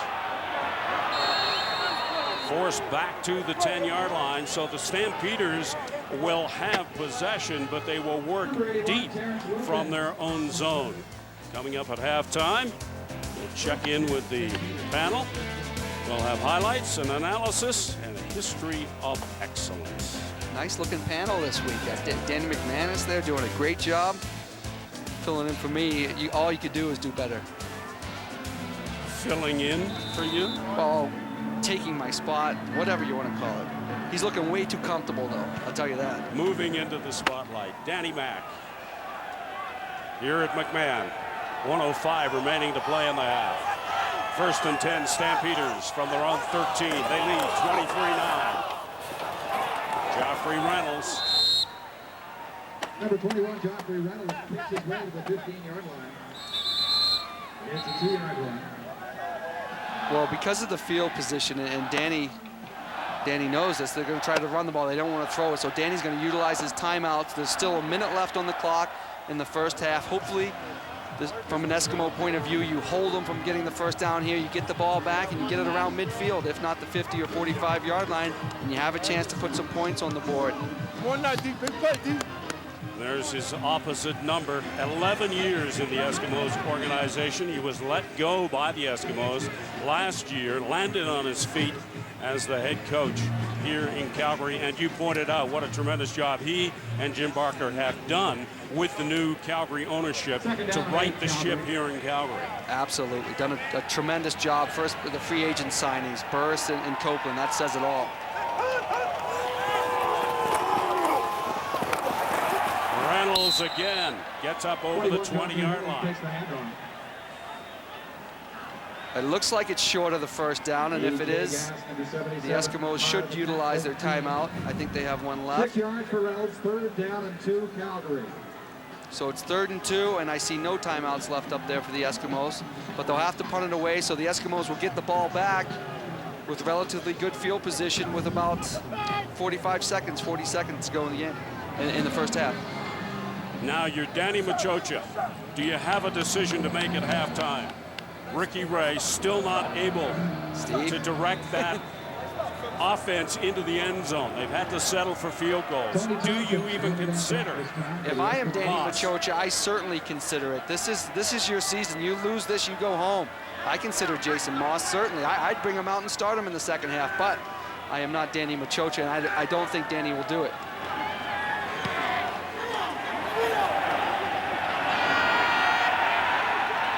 Dale's punt taken by Tompkins. Tompkins with some move. Tompkins with a good return. 24 seconds to play in the half. And Ricky Ray and the Eskimos will have some half-decent field position. Well, you're talking quarterbacks. Let's take a look at with Moss. Stoke the fire. Well, they were 9-9. See, the record's 11-7 with Ray, 9-9 with Moss. But let's look at TD passes to interceptions. I mean, that's the big knock, right? Moss, 31 touchdown passes, only 14 interceptions. So this is what we're talking about. 31 to 25, 14 to 24. That's a big difference. And I'll tell you what, Moss, from seeing the two throw, has the stronger arm and is a touch more mobile. But that's a different story. We'll see what Machocha does. Moss still on the sidelines. 1st and 10, Edmonton. Ray over the middle. Finds Tucker, but Tucker went down. They gotta get to the line of scrimmage quickly. Touchdown by George White, number 38 for 18 Calgary. seconds remaining on the scoreboard clock here at McMahon Stadium. Edmonton would love a major score here to go into the room with. They trail 23-9. Ray looking downfield. And he had a man there. He was looking for Gaylor. Incomplete. And Gaylor couldn't either find it or get to it, but it was a well-thrown pass. Yeah, they took a shot for the end zone, and Gaylor was open. And he just led him a bit too much and a bit towards the middle of the field, and now they're put in a spot with only 8 seconds and no timeouts. As we see the end of this play right here, Gaylor a little worried about getting hit there, but the ball was certainly overthrown. So Fleming's going to have to try a 42-yard field goal, see if they can squeeze 3 points out of these last seconds of the first half. That's the ex-receiver talking, Darren Flutie, saying the ball was overthrown. I beg to disagree. Another Fleming field goal attempt. And it's good. He's 4 for 4. That one from the 42-yard line. So all the Eskimo points have come courtesy of that man, Sean Fleming. 4 for 4 now, but the Eskimos still down 23-12 with 4 seconds remaining on the scoreboard clock. They're in this football game because of Sean Fleming converting those 4 field goals, and because they haven't turned the ball over today. They've created turnovers, and that's the only thing keeping them in the game, because they've been totally outplayed by this Stampeder offense, which is running all over them. They'll just run the last 4 seconds out and go into halftime 23-12 advantage for the Stampeders. And that's exactly what they have done. Burris taking a knee, and the gun goes to end this opening half of play in this semifinal. Calgary in front, 23-12. Here's Bruce Rainey. Thank you very much, Steve. With Tom Higgins, coach, you lose David Allen this week. What can you tell us about the play of Tony Stallings? Well, we were just waiting for him to have an opportunity. He's been with us since he started training camp. The athletes love him, and he's getting an opportunity, and now he's shining. Do you feel like you should be up more than you are right now? No, that's a good football team we're playing. Again, we turned the football over. We were able to hold them to field goals, and that's a sign of a good football team. It's going to be a good second half. Thanks, Coach. Have a good one. Will do. Thank you. Appreciate it. 23-12. Stadium in Calgary, the Stampeders, in spite of a couple of turnovers, lead the Eskimos by a score of 23-12. Earlier today, here at the Olympic Stadium in Montreal, and this game was not as close as that score would indicate. Saskatchewan was absolutely brutal in the first half, trailed 24-0 at halftime. By the way, the Montreal Alouettes will travel to Toronto to take on the Toronto Argonauts in the Eastern Final next Sunday. With me, Eric Tillman, Greg Frères, and Danny McManus. We knew Calgary could run the football. I just didn't think the player's name would be Stallings. I don't think Edmonton thought it was going to be either. I thought for sure they were going to be focusing on Reynolds. But I tell you, Stallings comes in. He's getting an opportunity, like Coach Higgins said, to show what he can do. And he's out there breaking tackles. He's making things happen. And this run here that he has, he breaks 2, 3, 4, 5 tackles, and this one sets up a touchdown. It's not only him. Now Reynolds gets involved, and he sets up another touchdown. I think this is opening up a lot of passing lanes for Henry Burris and his guys. Henry's using all of his weapons, and that's why Calgary has the lead. Eric Tillman loves to talk about field position and special teams. You got to love the Calgary Stampeders. Well, Brian, quite often the difference between being a good team and a great team is special teams and how you play. They affect, as you say, field position so much, and we've seen that in the first half. You'll see Terrence Wilkins here. We talked about Stallings. Jim Barker brought Stallings in. He brings Wilkins in after he played in the NFL for several years. Anytime you're playing on a short field, any player will tell you it's like running downhill. The Calgary Stampeders are a well-coached team, but they're strong with Bert Dales, with Sandro DeAngelis, with Terrence Wilkins. Because of their success on special teams is one of the reasons they've been able to turn the season around, Brian. Greg is a former Stampeder. We mentioned Stallings we didn't expect. You expected a big game from Joffrey Reynolds. And we should have expected a big game from Joffrey Reynolds, because he has been a big part of their success all season long, and he is second in the CFL in rushing at 1,437 yards. But this is against the Edmonton Eskimo team, who is first in the CFL at stopping the run. They are not tackling well. Darren talked about this a couple times. Arm tackles are not going to get it done. You have got to front these guys and be able. This speaks to the strength of the offensive line of Calgary. They are making space for these running backs to be able to get downfield. Now, let's talk about the job that Tom Higgins fired in Edmonton and Jim Barker have done in Calgary. You had an interesting stat in the car coming out this morning, Greg. Yeah, I mean, Jim Barker has done a great job. Tom Higgins has done a great job of bringing in talent. They talked about Stallings. You know, he was in the wings. But 23 of their 40 starting players are new players to Calgary. And so they have structure. They have evolved through the season and created a very strong football team. It's called collective success. And Tom Higgins has surrounded himself with very good people. You watch this first half, there's no question why Steve Barato, the offensive coordinator, is one of the leading candidates at Winnipeg for that vacant head coaching job. They are very talented on offense, but they're so diverse. They're almost impossible to defend because they have so many weapons and they utilize them all. Final comments belong to the quarterback that Darren Flutie talked about in the first half, Danny McManus. If you're the coach of the Edmonton Eskimos, I asked you at halftime here in Montreal, I said, would you bring in Elon Green? You said yes. Danny Barrett did not. Would you bring in Jason Moss for the second half? I really don't know. I think it's going to be the same situation that we had here, is that the coaches are going to talk about it. They're going to say, is this the time that we bring in Jason, or we just let Ricky keep doing what he's doing? He is moving the football. He's had some success, but they haven't got in for a touchdown yet. And Jason, had success last week. Now can he turn that into the second half? One word, yes or no, Moss in the second half? No, stay with Ricky Ray. I don't think that's the problem. I think they just, again, defensively, they look a step slow. They've got to play better on the other side of the ball and make tackles. Right. All right, it's Toronto and Montreal next Sunday. Will it be Calgary and Vancouver or the Edmonton Eskimos and the BC Lions? Smiling Hank Burris said, hang on. We've booked our trip to Vancouver, and we're all set to take on the Lions. Second half coming up.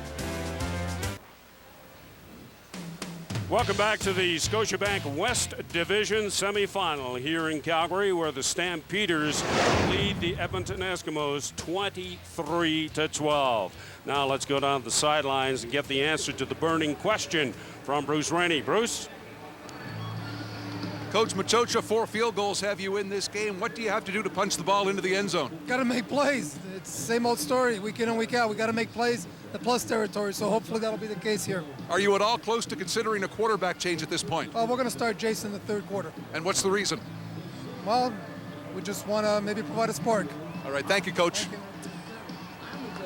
And thank you, Bruce. And the panel thought that you should stay with Ricky Ray, but the head coach, Danny Machocha, agrees with you. You go with Jason Moss to start this second half. Yeah, love the panel, respect their thinking, but hey, you need this spark, and taking Ricky Ray's his experience playing against the Stampeders the last 2 football games, and in this first half has not thrown a touchdown pass, hasn't scored a touchdown today. Hey, make the change. Jason Moss is a spark. He can scramble.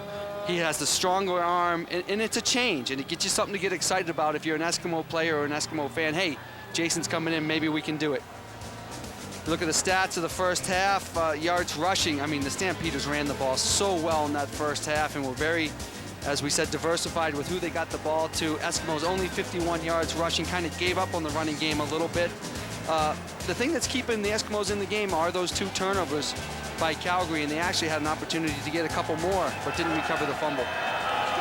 Just like last week, the Eskimos leading the time of possession, but their inability to put the ball in the end zone has resulted in only 12 points compared to 23 for the Stampeders. Tucker with a nice return. And forced out of play 83, Jason Tucker by DeAngelis, the kicker. Return, pushed out by Sandro. A great field position for the Eskimos, for Jason Moss to come out and start his first drive in the second half. Actually on the 54-yard line of the Stampeders, so they're in Stampeder field position. Take a look at what Ricky Ray, 12 for 21, not bad, but again, only for 99 yards, no big plays, been very careful with the ball, didn't turn it over, but they need touchdowns, and that's why Jason Moss is in. And flags fly now to nullify Jason Moss's first handling of the ball for the Eskimos at the quarterback position. Here's the call from Glenn Johnson. Procedure, Edmonton number 63, 5-yard penalty, repeat first down. Well, that's not the start that Moss wanted. No, it's not. The thing about Jason is, hey, he's got a lot of energy. He's very excitable.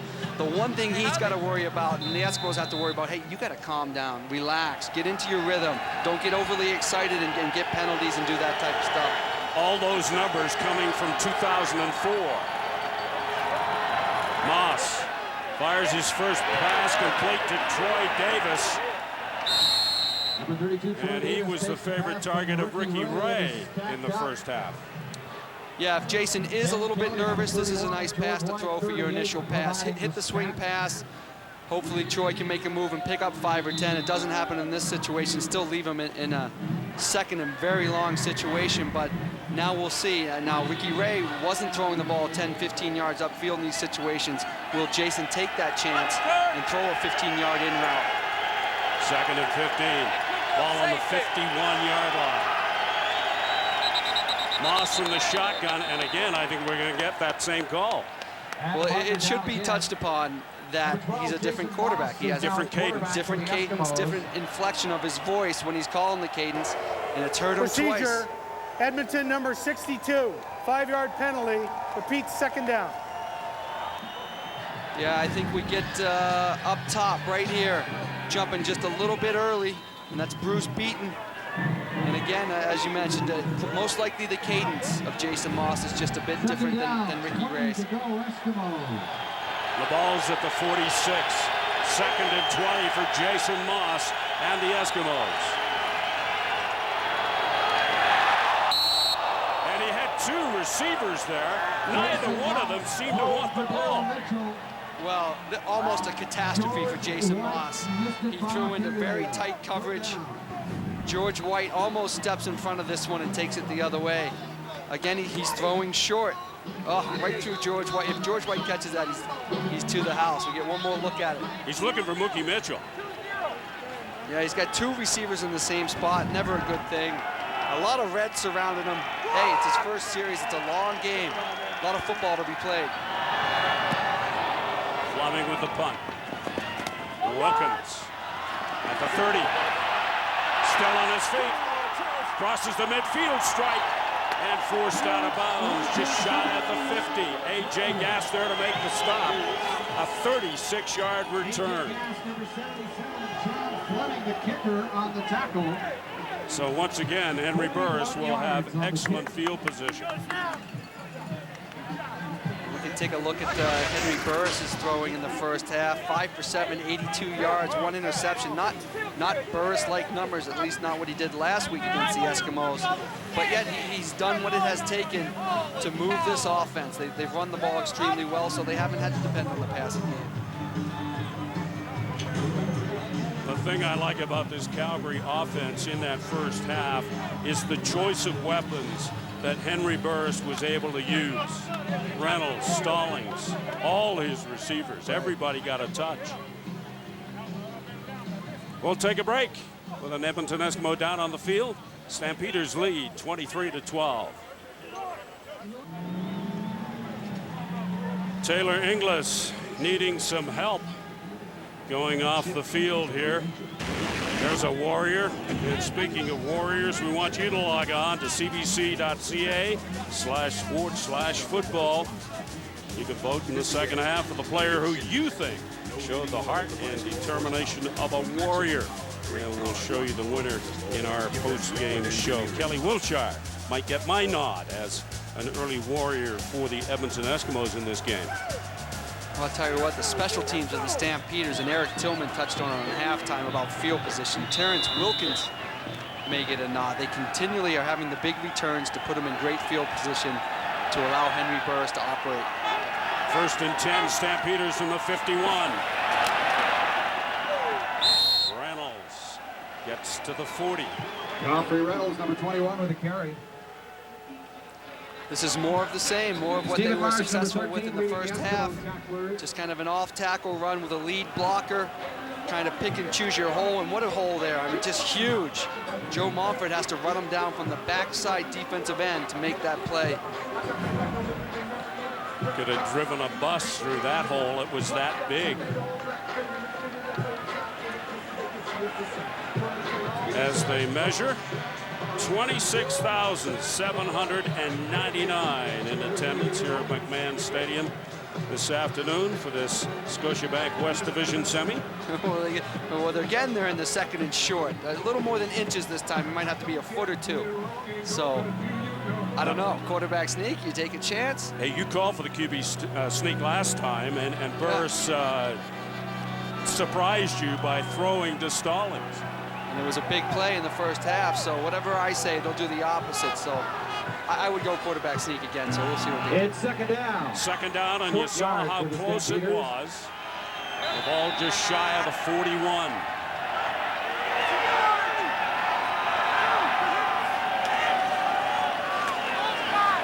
And he's thrown again, but this time behind the intended receiver, Rambo.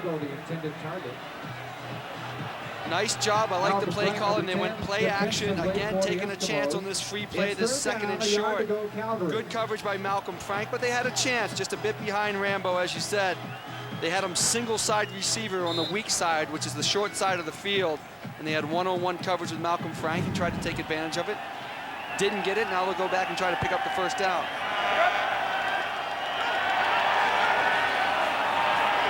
A loose ball, and it's behind the line. So the Eskimos will take over.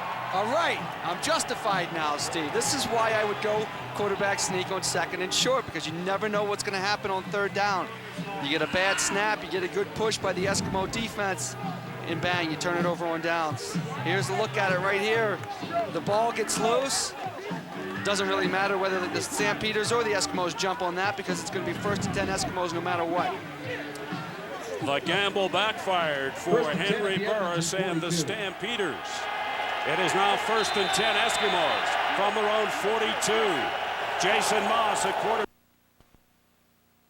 Troy Davis.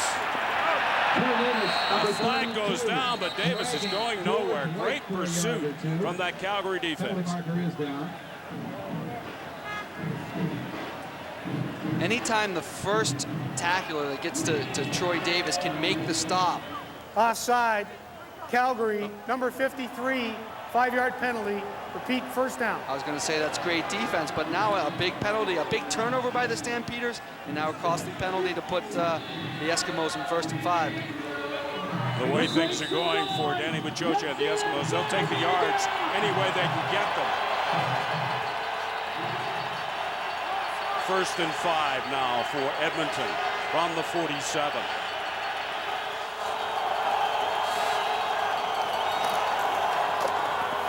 Davis. And Davis up to the midfield stripe. George White will make the stop for the Stampeders. I like what the Eskimos are doing. It's 23-12. You're only down 11. Stay with Troy Davis in this running game. If he can keep picking up 5, 6, 7, 8 yards, he's going to put you in good position. He picks up a 1st down on this one, but that'll take the pressure off Jason Moss having to do it all on his own. From the 55, 1st and 10 Edmonton. From the shotgun. Moss completes to Hervey. Hervey picks up a couple of yards after the catch, but he's knocked out of bounds at the 49. Run out of bounds by Joey Bose, number 23. I'm getting a little picky, and it might be a tad unfair, but I think when Jason Moss throws this ball to the sideline, that tough throw to Ed Hervey, it's got a little more zip on it than Ricky Ray's did, and that's important because it's in the hands of the receiver quicker, and he can turn upfield just that split second quicker. They gain 6 on the play. The ball spotted at the 49. 2nd and 4 Edmonton. Moss from the shotgun.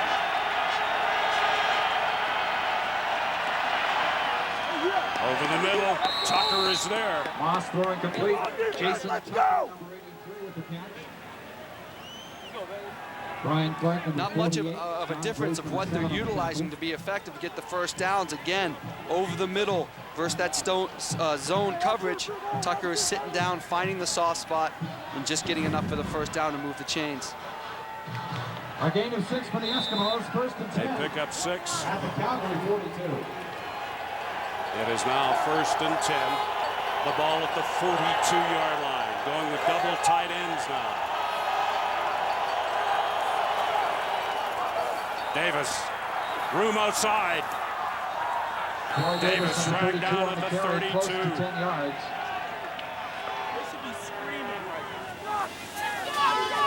Again, good play calling, a little diversity from the Eskimos this time. They show the 2 tight ends, and they stick with Troy Davis. Nice bounce here. He tries to plug it up there, then gets good blocks by his receivers. I think that's Tucker on the edge.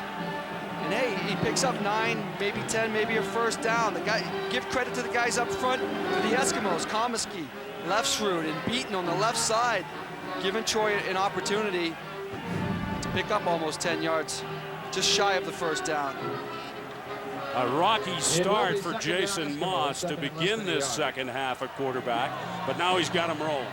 Yeah, he does have him rolling. And remember, there's 9:47 left in the 3rd quarter. He's got plenty of time. The Eskimos have plenty of time. The one thing they have to do is slow down that Stampeder offense, and the fumble did that.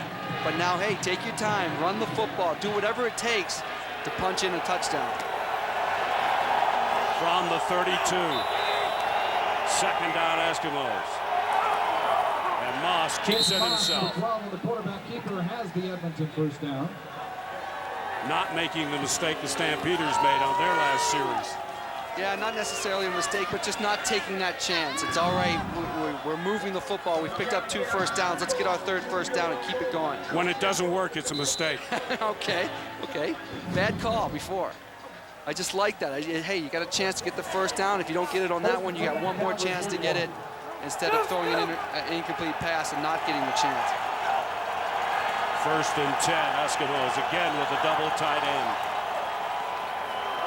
Little play action. Buys Moss some time. Maurer takes that one for the Eskimos. Moss throwing complete. It's Mike Maurer, number 19, with the catch on the sideline.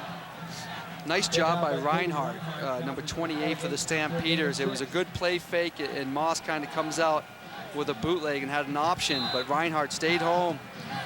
Actually made Jason throw a perfect pass just to pick up 4 yards. The game is 4, make it 2nd and 6. Clock is running.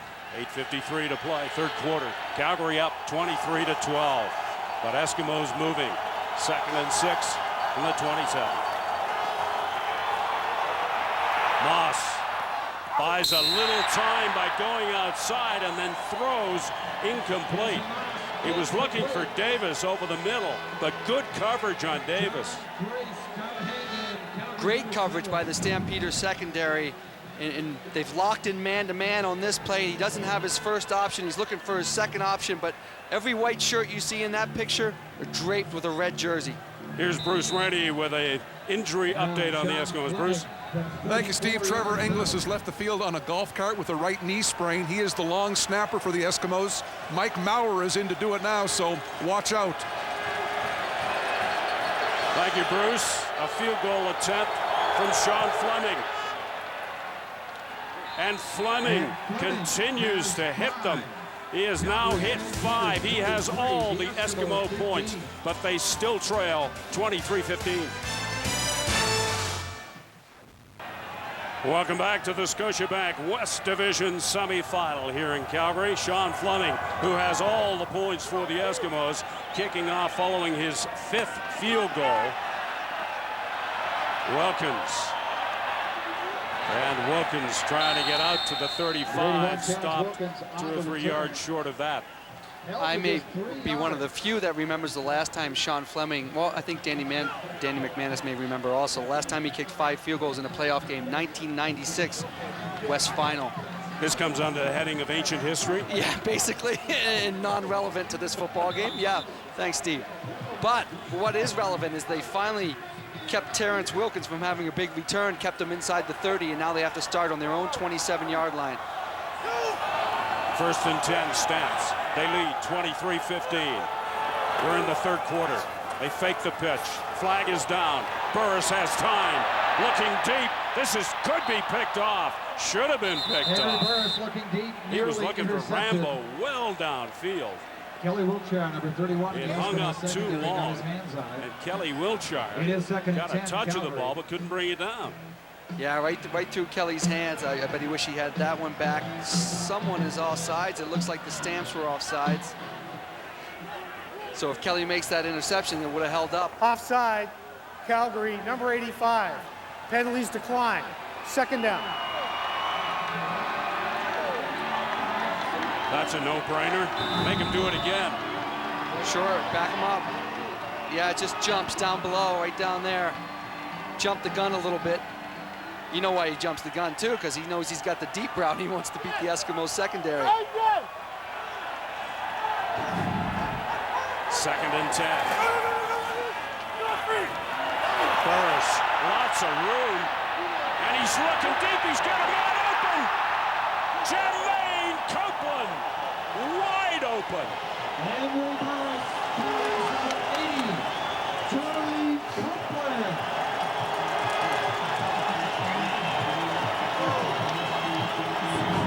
Henry Burris is so good at this. As he gets out of the pocket and starts to run, it looks like he can pick up the first down by running with it, but he's just buying time for his guy, Jermaine Copeland, to get open.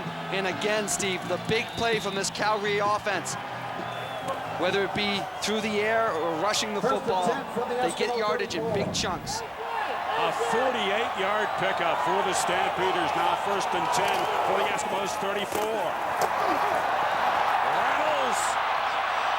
Loses the ball, picked up by the Eskimos. The Eskimos with a big break. Craver for Edmonton.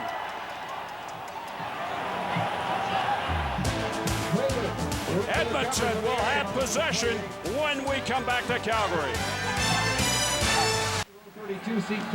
Welcome back to the Scotiabank West Division semifinal. 6:29 to play third quarter, and turnovers have become a big Stampeder issue. Yeah, great job by Craver. Huh? They're running. That's actually not Craver punching it out, but hey, you're getting beat by the run.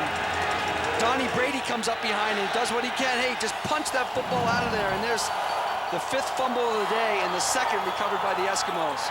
Jason Moss to Matthew Bertrand, the one-time quarterback, making that reception. So all together now, that's 4 turnovers, the 2 fumble recoveries, the 1 interception, and the 3rd down that they stopped them on downs. That's 4 turnovers and a total reversal of what we saw last week when the Eskimos were turning the ball over and the Stamps didn't. Tom Higgins now with an anxious look. 1st and 10 Eskimos from the 50. Little hesitation there by Davis. Brought him a little bit of time, and that helped him pick up some yards. Yeah, he's giving his guys up front a chance to show them where to go. They're staying with their blocks, which you have to do. There's right on Scott Coe right there, actually a pancake on Scott Coe. And Troy picks his hole and picks up 5 yards, puts him in 2nd and 5.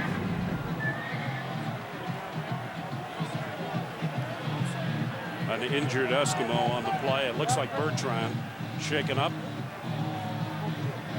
23-15 the score, favor Calgary.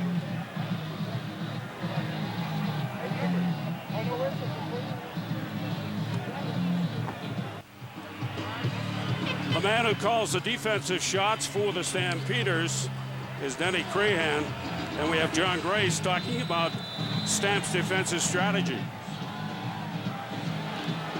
We'll get to that in just a second. Right now, the Eskimos come out over the ball. 2nd and 5 from the midfield stripe. He's got a man open. He was open. He was looking for Mookie Mitchell, and it looked as if Mitchell had trouble spotting the ball, but he was open. Now let's go to Grace talking about defensive strategy for the Stamps. For us, we just couldn't come out and try to stop the Edmonton offense, not any player. We're not going to try to concern ourselves with Ricky Way. We're not going to concern ourselves with a Tucker. We're not going to concern ourselves with an Ed Hervey. We're not going to concern ourselves with the Troy Davis. We're going to try to come out and stop the offense as a whole. Right now, they're concerning themselves with Jason Moss, who replaced Ricky Ray, but it's Sean Fleming who angles this one. And it goes into the end zone. Looked like it was going to go out of play, but it took a strange hop and went into the end zone. It looked like a perfect punt from Fleming. Sean's having a great game, and yeah, he angled it perfect. They would have been very happy if that had kicked out on the 2 or 3, but I'll tell you what, they'll take that single because now the difference is 7. Touchdown, converted extra point. It's a tie football game. A great punt. You obviously, field position again is so important. It looks like it's headed out. Does a quick left turn and heads into the end zone for a single. I've had a few of my golf shots go like that. Well, at least you're going right to left. Yeah, they were going for the cup. And they ended up in the water. Sean Fleming, all the points for the Eskimos in this one. Stampeders with the ball. The pitch to Reynolds. Looking for some room on the outside. Flag is down as he crosses the 40-yard line. A.J. Gass is there to make the stop for Edmonton. Yeah, good call. I was trying to find a flag in my pocket to throw out onto the field. It's Donnie Brady trying to have contain out there, and he gets held by a Calgary offensive lineman. Calgary number 80, 10-yard penalty. Or a receiver. Repeat, first down. Jermaine Copeland, and it's right out here on the edge, if you can see it. Grabbing a little cloth. Anytime a referee's going to see that, he's going to throw the flag. Hey, Brady wants the call too. And that'll push Henry Burris and company back to the 25-yard line. Now 1st and 20. Stamps lead 23-16. 4:08 remaining in the third quarter. Burris with a ton of room up the middle. A flag is down Henry Burris takes off. on the near sidelines. Yeah, that's an interesting flag. Maybe a receiver stepped out of bounds and they're worried about him coming back. Or maybe Malcolm Frank. Oh, it's obviously against the Eskimos. Why don't I just stop guessing and let him call it? The man in charge is Glenn Johnson, conferring with the Calgary team. Here's the call.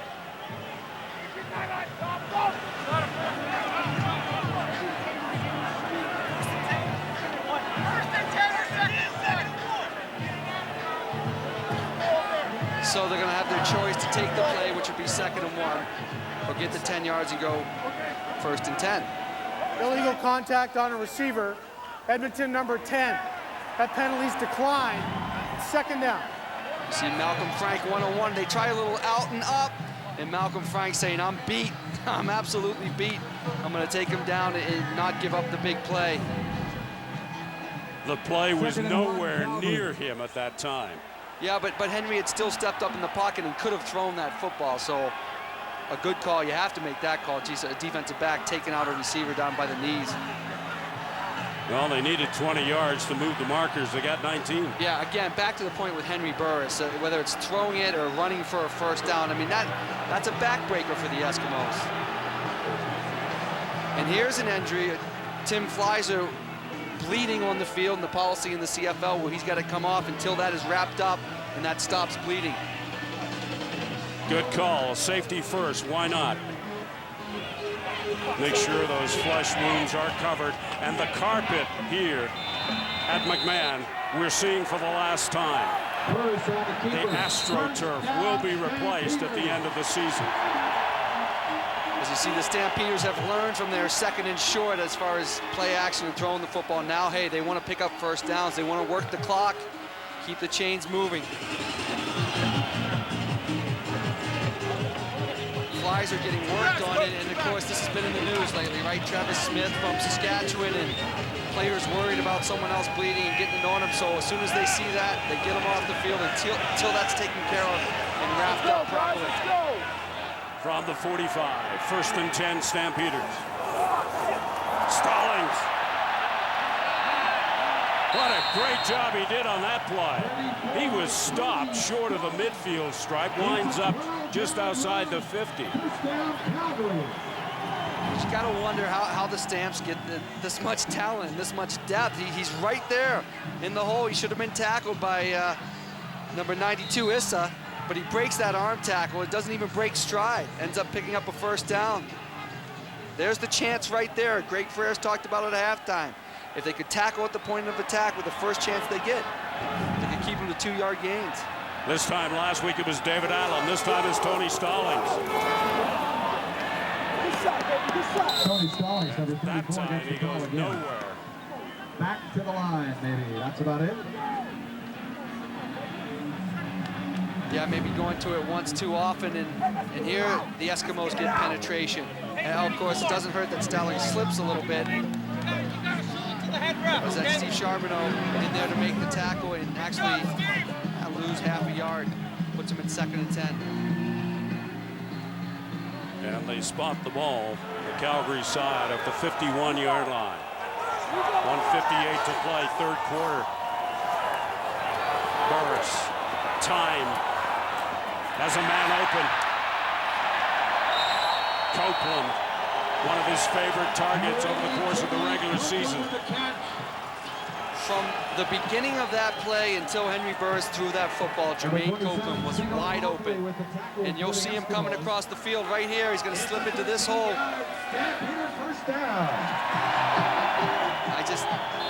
You know, it's tough. They're in that bunch formation to cover everyone. But, you know, Copeland and Lewis, these are 2 guys you got to cover. But, you know, when they go to Stallings and they go to Rambo, that allows the defense, hey, they can't make up their mind who to cover. From the 37, 1st and 10 Calgary.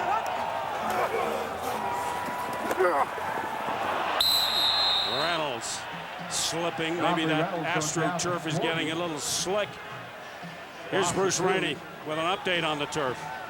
Steve, thank you very much. As you mentioned, they're going to tear this up after the game tonight and replace it with a turf that's probably softer. It will cost between $1 and $1.2 million. The Stampeders estimate that over the years they have lost about $200,000 per year in player injuries on this harder turf. They figure that will be alleviated, plus they'll be able to attract more players here with a softer turf next season. So this is the final night for this turf you see here.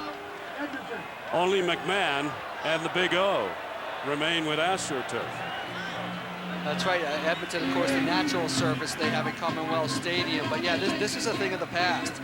You don't see fields like the regular AstroTurf anymore. You're going to that field turf, the rubberized field that acts and feels a lot like a natural surface. And I'll tell you, the players love it because it's easier on the ankles and the knees. And as Bruce said, you don't see as many injuries.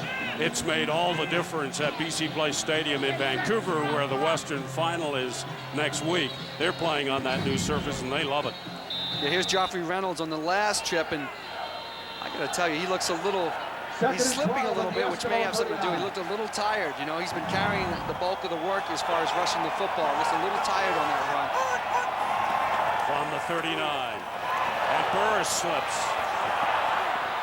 But he gets the pass away, well over the head of Jermaine Copeland. Jermaine Copeland, number 80, the intended receiver. Well, good point. He does it. You know, as it's cold, you get that moisture on the top of the AstroTurf that makes it very slippery, almost like a little layer of ice. And people were starting to lose their footing. Burris slipped a little bit on that, threw the timing off. So the Eskimo defense holds here, forces a punt situation, so they'll get the ball back, and that single is looming larger and larger because now, as I said, there's a touchdown and a converted extra point away from tying this thing up. Well, he hasn't had the big return yet on this one. He'd like one now. Burt Dale's getting set to punt for the Stampeders.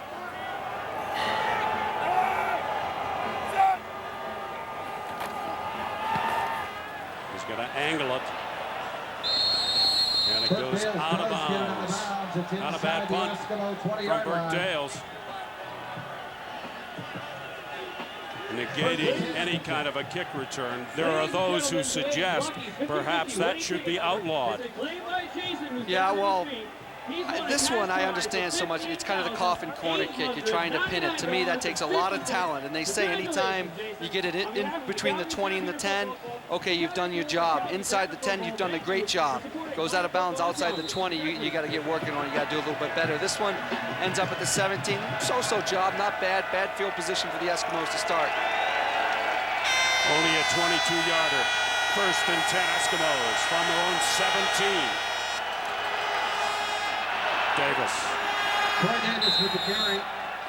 Brian Clark and friends are there after a gain of 3. And that runs down the clock. The gun goes to end the 3rd quarter. Calgary 23, Edmonton 16.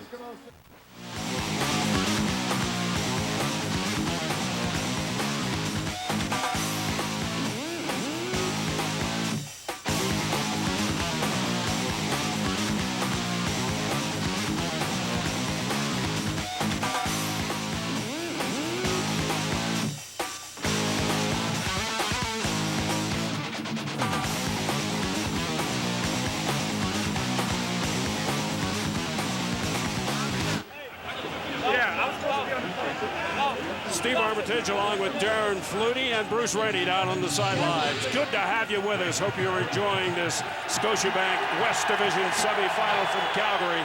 This is the opening play of the 4th quarter. Eskimos 2nd and 6 from their own 21. Moss pumps once.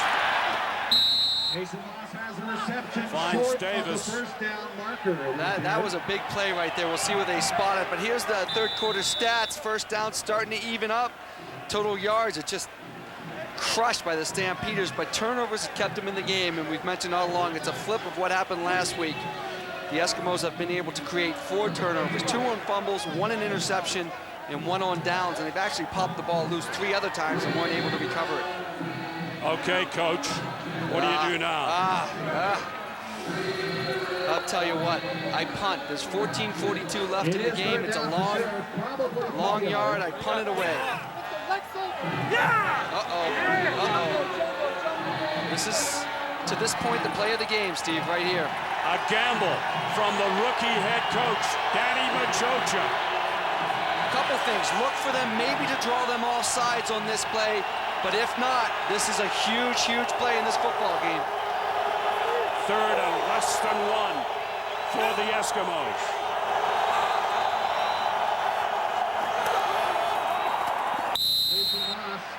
Good move by Moss. Like I said, I would have gone for it. Hey, that takes a lot of guts right there. And I'm just having a quick flashback to Higgins back in Edmonton when he had the fake punt on 3rd and 17. Well, this was a big call, a pivotal call in this game, and good job by Jason Moss to just grind away to pick up that first down. Jason Moss, who came on in relief of the starter Ricky Ray to begin this second half here in Calgary. They're now 1st and 10 from their own 28. Over the middle, complete to Davis. Moss finds a target. It's the fullback, Matthew Bertrand, number 30. Matthew Bertrand. Make that. John Grace. They've used a lot of different people on that same play. They've used Troy Davis, Jason Tucker in there, Ed Hervey, and now Bertrand gets in there. And that's, hey, it's just, we're running the same play. You see Moss take a hit there, but we're getting different personnel into that area so they can't key on certain people. And again, they call for the chain. I can't get over Danny Machocha going for it on that 3rd and long. Again, we're back to 2nd and inches and 2nd and short. But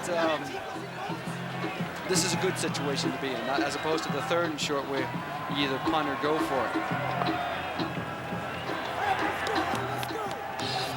Since coming in, I think Moss has brought a little energy, brought a little momentum. He hasn't done too many things that are different than what Ricky Ray did, but maybe it's an attitude. Maybe it's his leadership qualities that are really showing through. Again, Moss calls his own number, and again, the Eskimos will move the chains with the first down. Jumbo. You know, there's something about Jason Moss that I really like, is you see the Eskimos up front again with Bertrand helping out on the edge, getting that push, enable them to pick up the first down. But Jason has this, he's an exciting football player. He gets excited, wears kind of his heart on his sleeve out there, his emotions. And that's something you can rally behind as a player. From the 41, 1st and 10 Edmonton. Davis. And smothered by a bunch of red sweaters. They go to their tight end set, which right away tells the defense you're going to run the football, and the Calgary Stampeders did a good job adjusting to this time. As you see the big boys pulling around the end, Comiskey and Beaton coming around. Short pick of 2, and now it's a 2nd and 8, a tough situation to pick up a first down.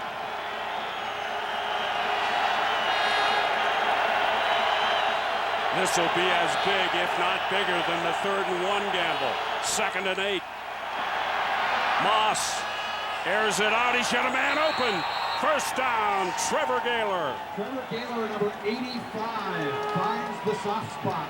If you remember, he missed Mookie Mitchell on the same type of play on the other side going deep, and what he did on that one is he tried to lead him too far upfield. This time he flattens the receiver out, meaning he throws a little bit more towards the sideline so the receiver can adjust and go towards the sideline and keep his separation. To me, that's a great throw. I've run that route a lot in the past, and when a quarterback does that, it makes it so much easier on the receiver. From the Stampeders 46 now, it is 1st and 10 Edmonton. Moss with time, finds Davis. Davis crashes his way down inside the 35. Scott Cole there to meet and greet.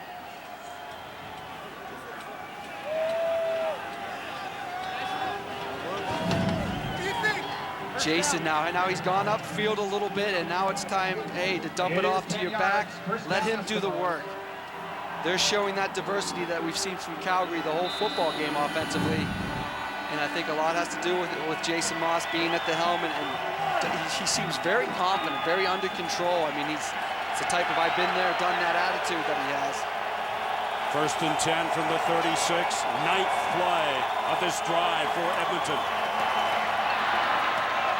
Moss completes to Nowacki. And now it's Jason Moss who's using all his weapons. Yeah, he is. Makes the catch. Comes back to Nowacki. He was open earlier in the game on an in route. And again, that zip on the football. Jason Moss has a strong arm. When the ball gets there that much quicker, you don't have to worry about the guys coming at you to hit you, and you don't have time to think, okay, I got to catch this football. It's just boom, boom, and it's in your chest, and you turn upfield. Remember, the Eskimos have 16 points on the board, but have yet to score a touchdown. They trail 23-16. First and 10 from the 23. Moss gets it away. It's complete. What a great effort by Moss. He finds Maurer. This guy he's writing a great story to this football game. Stays up as he's in the grass and still gets rid of the football and completes it to Maurer.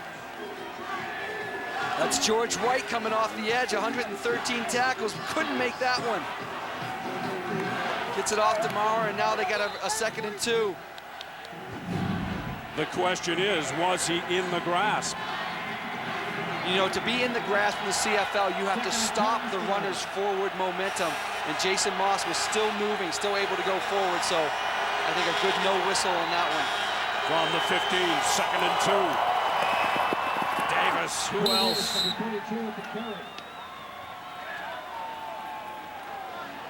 Troy Davis able to pick up those tough yards, and again, give credit to the guys up front. This time he goes right behind Chris Morris, Joe McGrath in left route.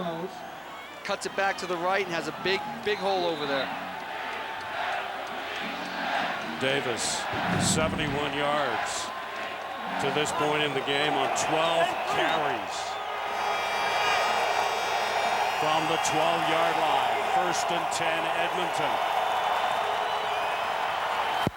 Moss finds Gaylor, and he crosses the 5-yard line. What confidence in the pocket with Jason Moss. They've run this play a lot today. We've seen it for a zone. Watch the referee right in the middle. Hey, earlier in the game he got taken out. This time he learns he ducks. That can be very distracting for a receiver coming across the middle to have that ref standing up, so he does a good job of getting down. It's second and 2.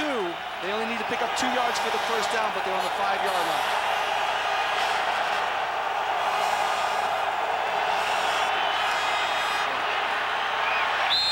And Davis is stopped short of the end zone. But importantly, he picked up those 2 yards to get the first down, so you have a new set of downs. First and goal on the 1-yard line. Impressive drive by the Eskimos, an impressive drive by Jason Moss, and Troy Davis has been a huge part of this drive. First and goal to go, thanks to that man. 14th play of the drive. Huge drive for the Eskimos. Moss denied entry at this stage. No way! No indication from the officials of a TD. So Jason Moss on the quarterback sneak does not get into the end zone. They've come all this way. Now they're on the 1-yard line. Gets the push, gets the push. He's thinking about doing the old put the ball Reset it down. First down. First and goal. Reset it down. It must have been all sides on Calgary. He's thinking about putting, trying to put the ball over across the play by sticking it out, but then you risk the fumble. He thought better of it wisely. Now they have a new set of downs. And they are eating up the clock on this drive. Moss keeps it, and again he is denied by a great defensive stand from the Stampeders.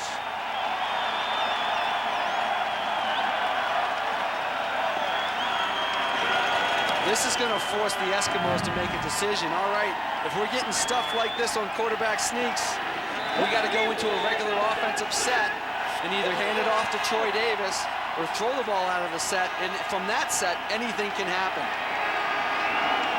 It could be called for too many men on the field. 7:01 to play. Calgary up 23-16. The Eskimos. And this time they're in. Matthew Bertrand, touchdown Edmonton.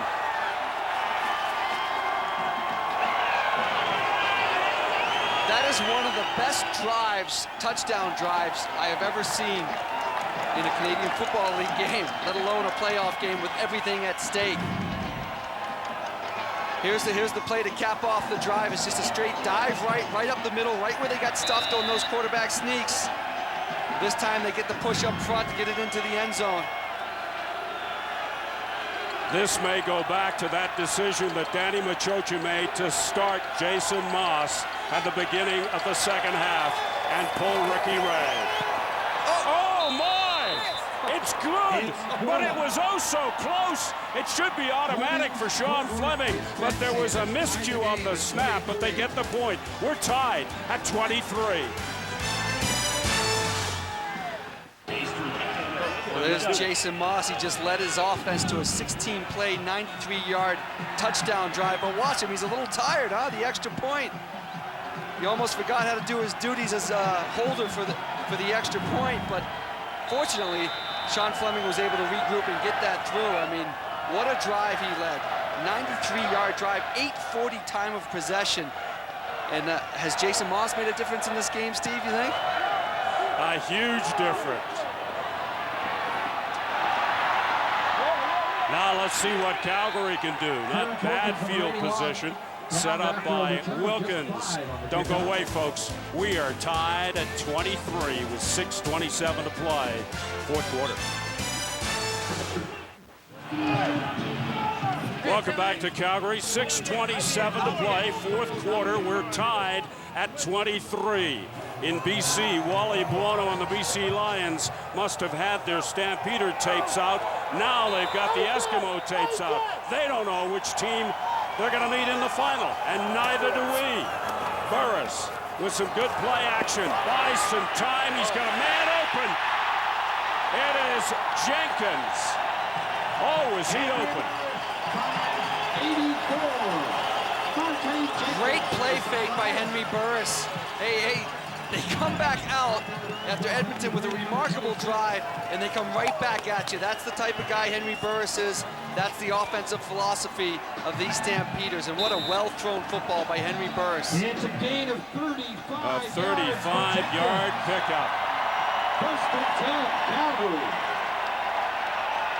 From the 41, Stamps first and 10. They pitch to Reynolds. Reynolds tries to turn it up. It's a loose ball. Eskimos. Looks as if Edmonton may have recovered. Another huge turnover for Calgary. Tied at 23. What a dramatic turn of events. You're watching the Scotiabank West Division semifinal, and what an ending we have got for you. We're tied at 23. Turnovers, a big Calgary story. Yeah, watch Craver right here contain Joffrey Reynolds, and then all his buddies come in to help. Gets a hit from Joe Montford, the ball pops loose. Craver has a chance, flies her instead of picking it up and running with it. Says, hey, I'm just securing it, we got the football. Moss from the shotgun, under pressure, gets it away down inside the 50-yard line. Number 30, Matthew Bertrand. Game summary Stamps. 3 one-yard rushing TDs, a lot by Burris. 5 turnovers. That's been the big story of the football game. Ricky Ray being replaced by Jason Moss, certainly a huge story for the Eskimos. Edmonton 94 yards rushing. Calgary 197 yards rushing, but that does no good if you're going to fumble it 6 times. Second and 4, Edmonton from the 49-yard line. Moss again over the middle. He finds Tucker. And Tucker will have the first down. That is their go-to second and short play. Let's drag a receiver or a fullback right across the middle where there's soft and zone coverage. Sit down and it's pitch and catch. It's like warming up on the sidelines, 15 yards away from each other, just going pop, pop. And they move the chains and First and 10. 9 completions in a row for Jason Moss. First and 10 Edmonton from the Stampeders 37. Again, Moss goes over the middle. This time flags are down. Joey Bose may be guilty of pass interference on Jason Tucker that time. The coverage was too close. You know, when things are going bad for you, and I thought this was a great play by Joey Bose. Pass interference. Calgary number 23. Spot foul. First down. Things go bad, the calls start to go against you, and let's take a closer look. It's, you know, if I'm a defensive back and I see that, I'd be very upset. That looks like a great defensive play. Doesn't matter now, though. It's called interference, first and 10. From the 25, Moss airs it out, going to the corner! Jason Tucker! Touchdown, Edmonton!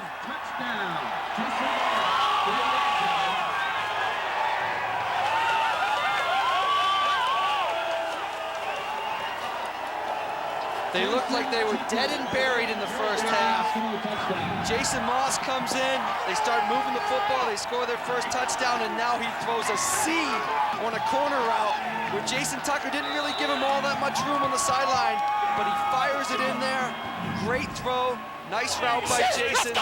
Hey, good job, good job. I don't think personally Ricky Ray can make that throw right there. What? And the boy swerve. John Fleming, a near miss the last convert attempt. This one is clean. And Edmonton have taken the lead for the first time in this one on Calgary. Time out, baby. 3:48 to play. And the Eskimos with Jason Moss and Mr. Tucker's touchdown have the lead. Here's Jason Tucker right here. Let's watch his route. He's running a corner route, and he just gets the hips turned to the defensive back right there, and then he cuts it off a little flat. Like to leave yourself a little more room than that, but just a great ball by Jason Moss to put it on the money for the touchdown. What a story that man has written this afternoon here in Calgary. Saw a little bit of action, his first action of the season last week here in Calgary, and came on in the second half to be the Edmonton offensive hero. Wilkins, and he is going nowhere. Good downfield coverage from the Eskimos. Let's take a look at the Eskimo drive, and it's Jason Moss picking them apart. That route over the middle, the drag route to Jason Tucker. The interference call, which I really think is questionable on Bose, and then just the absolute seed for the touchdown pass to Jason Tucker. That's him! That's him! He don't want him!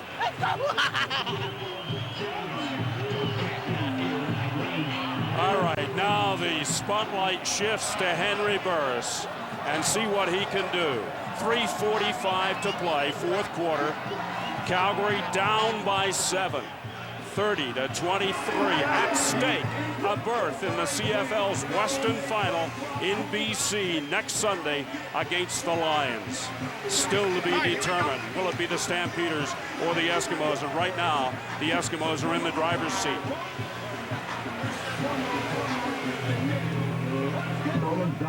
Proud sponsor of the CFL, gives you a chance to win a trip recorded at 2006. There's Henry Burris. A week ago, they had so much success against these Eskimos, and a lot of it had to do with Nick Lewis. Here's last week and what Nick Lewis was able to do.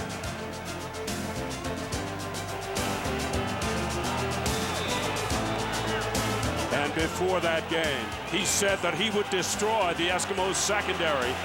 And he did, especially that man. Shannon Garrett.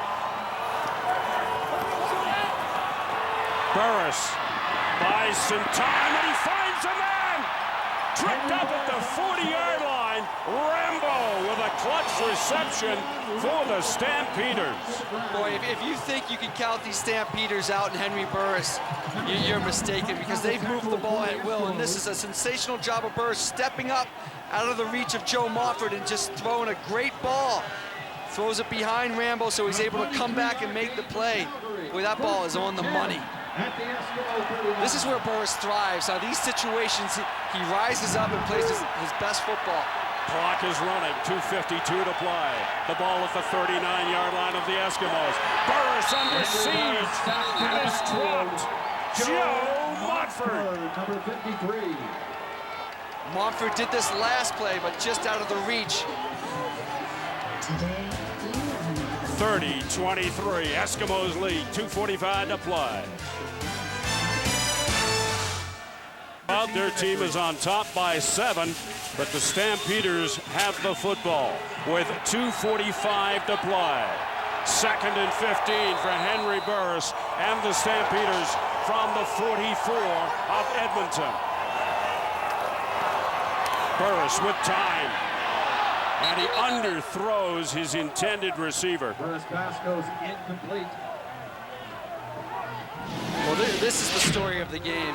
The turnovers for the Stampeders. It started with Henry Burris throwing that interception to Wilshire, and then the fumbles started rolling from everywhere. Short yardage play, they fumbled.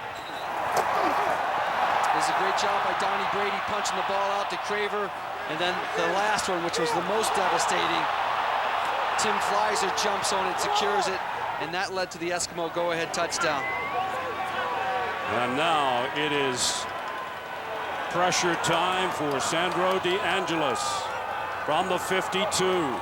A field goal attempt. And it just dropped through from 52 yards. From 51 yards out. A huge kick from Sandro DeAngelis. Well, we were watching him kick in warm-ups before the game, and we were watching him hit 50-yarders with about 5-10 yards to spare, and here he comes at a critical moment, kicks a 52-yarder to close the gap to 4 points.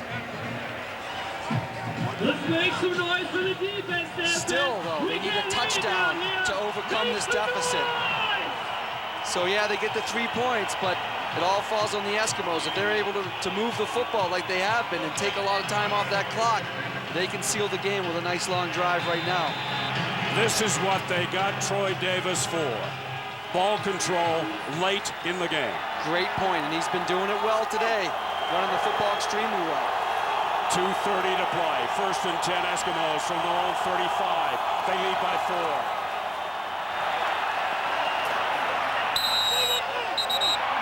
That's why they picked him up. Troy Davis, number 32.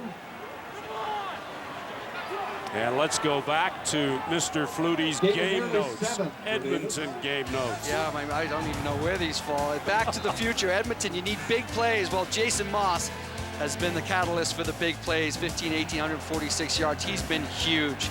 Defensively, master of disguises. Well, they've done it. They've created the turnovers. It's what Machocha said they had to do, and they did it. Created 5 turnovers, and have capitalized on it. 2nd and 4, Edmonton. They give to Davis. Davis tries to find room outside. He's got the first down. First down yardage. John Grace is there to bring him down. They talk about Davis going north-south. This time he went a little east-west, and it worked. Look. Yeah, he put a lot of pressure on his receivers, and watch his receivers up top as he bounces this. He gets some nice blocks. You don't see any DBs coming in, and you see white on red up there for the receivers. I wasn't very good at it, but hey, great job by these Eskimo receivers getting that block, getting Troy Davis that first down. Clock is running. 1:47. Edmonton up by 4. 1st and 10 from the 49. Again, Davis gets the call. John Grace there to make the tackle. Now the Eskimos are in a funny position here. Do you keep running the ball with Troy Davis thinking you may pick up 6 yards on a good run, or you go back to that safe passing game? You know, they've had so much success with that guy dragging over the middle of the ball. That may be a play that they come back to. The Edmonton offensive line has done the job in this second half for the Eskimos, along with Jason Moss. 2nd and 6 in the 53. Davis, and he is going nowhere. And there are flags down on flag on the play. It could be too many men on the field, and if that's the case, I'm just taking a quick count of red jerseys. 2, 4, 6, 8, 10, 12. You're only allowed 12. Thanks, Steve. That I had forgotten, but I think that's what the call is. You believe that? Boy, Too we might many have to men. get a count. Calgary. If we can see that. It's a 10-yard penalty. First down. All right, I'll try to count. I have trouble going over 6. 1, 2, 3, 4, 5, 6, 7, 8, 9, 10, 11, 12. Is that someone right there next to the ref for big number 13? Yes, it is. I thought the 13th man was supposed to be the guy in the stands. Not that time. Wow, talk about a huge mistake late in the football game. 1:12 to play. And again, it's Davis, and another flag goes down. That most likely will be holding and push the Eskimos back. But it's that extra set of downs that can just keep that clock moving for them. They're pointing on the Calgary side again.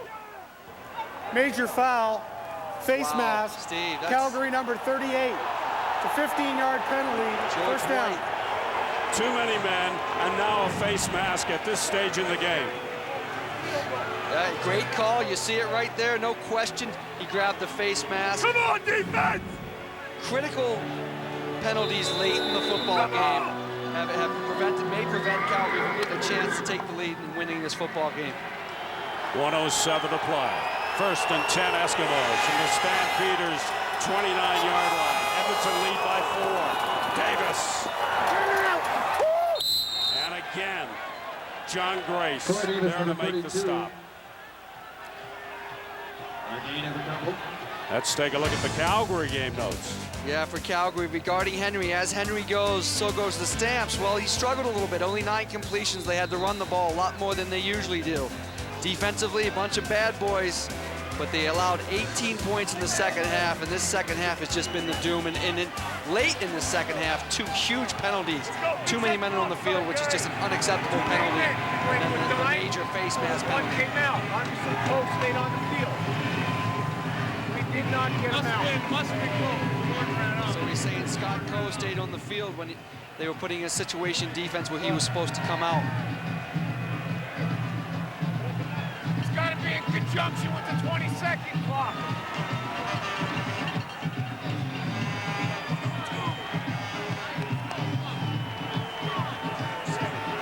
You could sit back and learn a lot from Coach Higgins about what exactly went on. This time last year, he saw his Eskimos lose to Henry Burris and the Saskatchewan Roughriders. It was the Riders who went on to face the Lions in the Western Final. Right now, it could either be the Stampeders or Edmonton. Edmonton up by 4 points. 1:02 remaining on the scoreboard clock here in Calgary.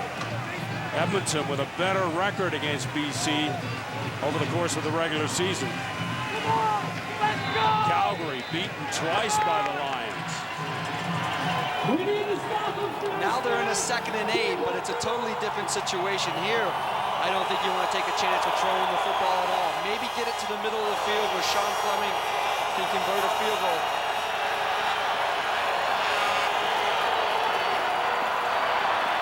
And it's Davis. Crosses the 25-yard line. 39 seconds. Let's give him the opportunity. It's a 4-point lead for the Eskimos. 39 seconds showing on the scoreboard clock. Take him on 3rd and 5. Well, it's exactly what they did. They ran the ball with Troy Davis to get it more towards the middle of the field for Sean Fleming to get a good look at a 32-yard field goal. Hey, this would be his 6th field goal of the game. But now all sorts of scenarios come in. A bad snap, they have a new snapper. With a snap to the holder, Jason Moss is holding. If he misses, do they bring it out, take a chance on returning it? He's made a bunch. He's been perfect, 5 for 5. Can he go 6 for 6 from the 32? It's good. And make it 6 Fleming for does it Fleming. again. The Eskimos 33, the Calgary Stampeders 26.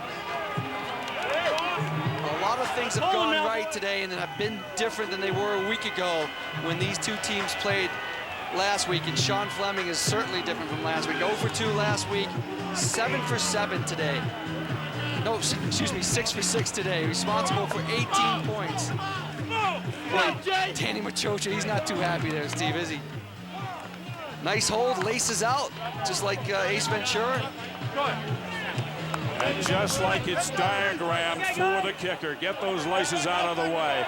I don't think anything would stop Fleming today. Now, 36 seconds to play. Calgary needing a converted touchdown. Burris has time. And he was looking for Jenkins, and he underthrew him. Yeah, he had Jenkins open, and these are the type of scenarios you're going to get with Henry Burris, because he can buy some time very effectively, and you may get a receiver running open late across the middle or up a sideline. Certainly not a done deal with Henry Burris out there on the football field. Moss can't bear to watch. Hands over his eyes. He's done his job. Now he's got to hope the Eskimo defense can do theirs. 31 seconds to play. Burris fires complete to Copeland. And Copeland stops the clock with 26 seconds to play. Yeah, no team has a timeout left. Eskimos number 26, Donnie Brady. So you take advantage of the clock being stopped to move the change, get set, get your next play called, and you're off and running. They got to get into position where they can comfortably throw a ball into the end zone, maybe the 40, 45-yard line.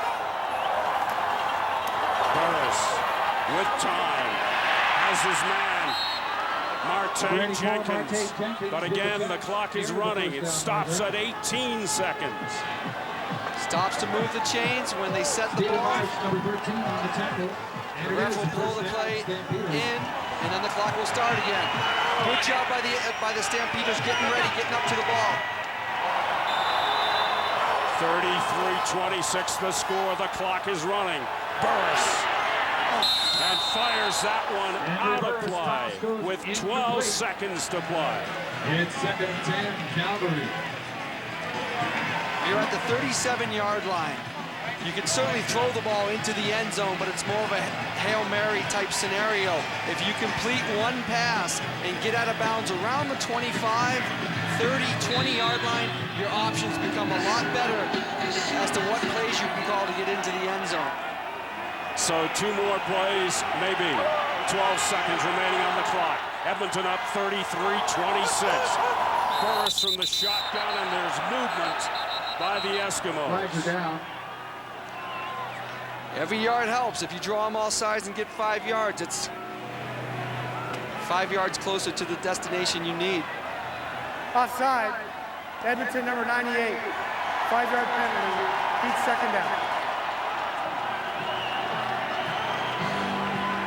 Danny Machocha knows the Stampeders have to get to the end zone.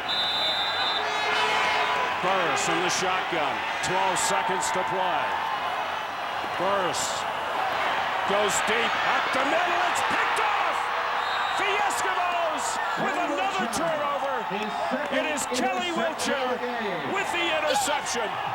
5 seconds remaining. Edmonton will go to the Western Final against the Lions. What a great football game. What a great job by this Edmonton Eskimo defense. And when I mistakenly said 7 turnovers just a few minutes ago, well, there's number 7, Kelly Wiltshire, intercepting Henry Burris. It's just an amazing football game, Steve. I don't know what else to say. Hey, could have gone any better. When you want big plays, you dial 514, baby. That's it. Huge game. These guys celebrate, but I'm surprised with 12 seconds left. You throw a shot, maybe going to the end zone instead of maybe a 20-yard route that can get you out of bounds and give you a lot more options. I'm nitpicking there, but gives you a better chance to score the touchdown as opposed to just throwing one up. Again, Henry slips a little bit on the turf, and he must, I don't know who he's going for there. He must think Kelly Wiltshire is wearing red on that one. They stop the clock at 2 seconds. The Eskimos, who won 2 out of 3 against the BC Lions, have a date with Wally Bono and company at BC Place Stadium next Sunday in the Western Final. The Edmonton Eskimos have never finished 3rd and gone on to win the Grey Cup. Is this the year they do that? No time showing on the scoreboard clock.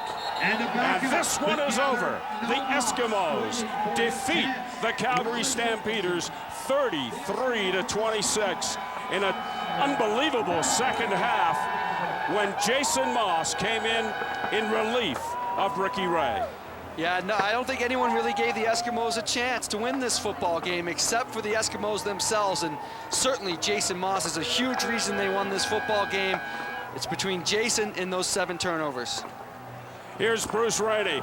Steve, thank you very much. With Jason Moss, how do you basically not play all year and come in and do what you did today? I've been ready all year.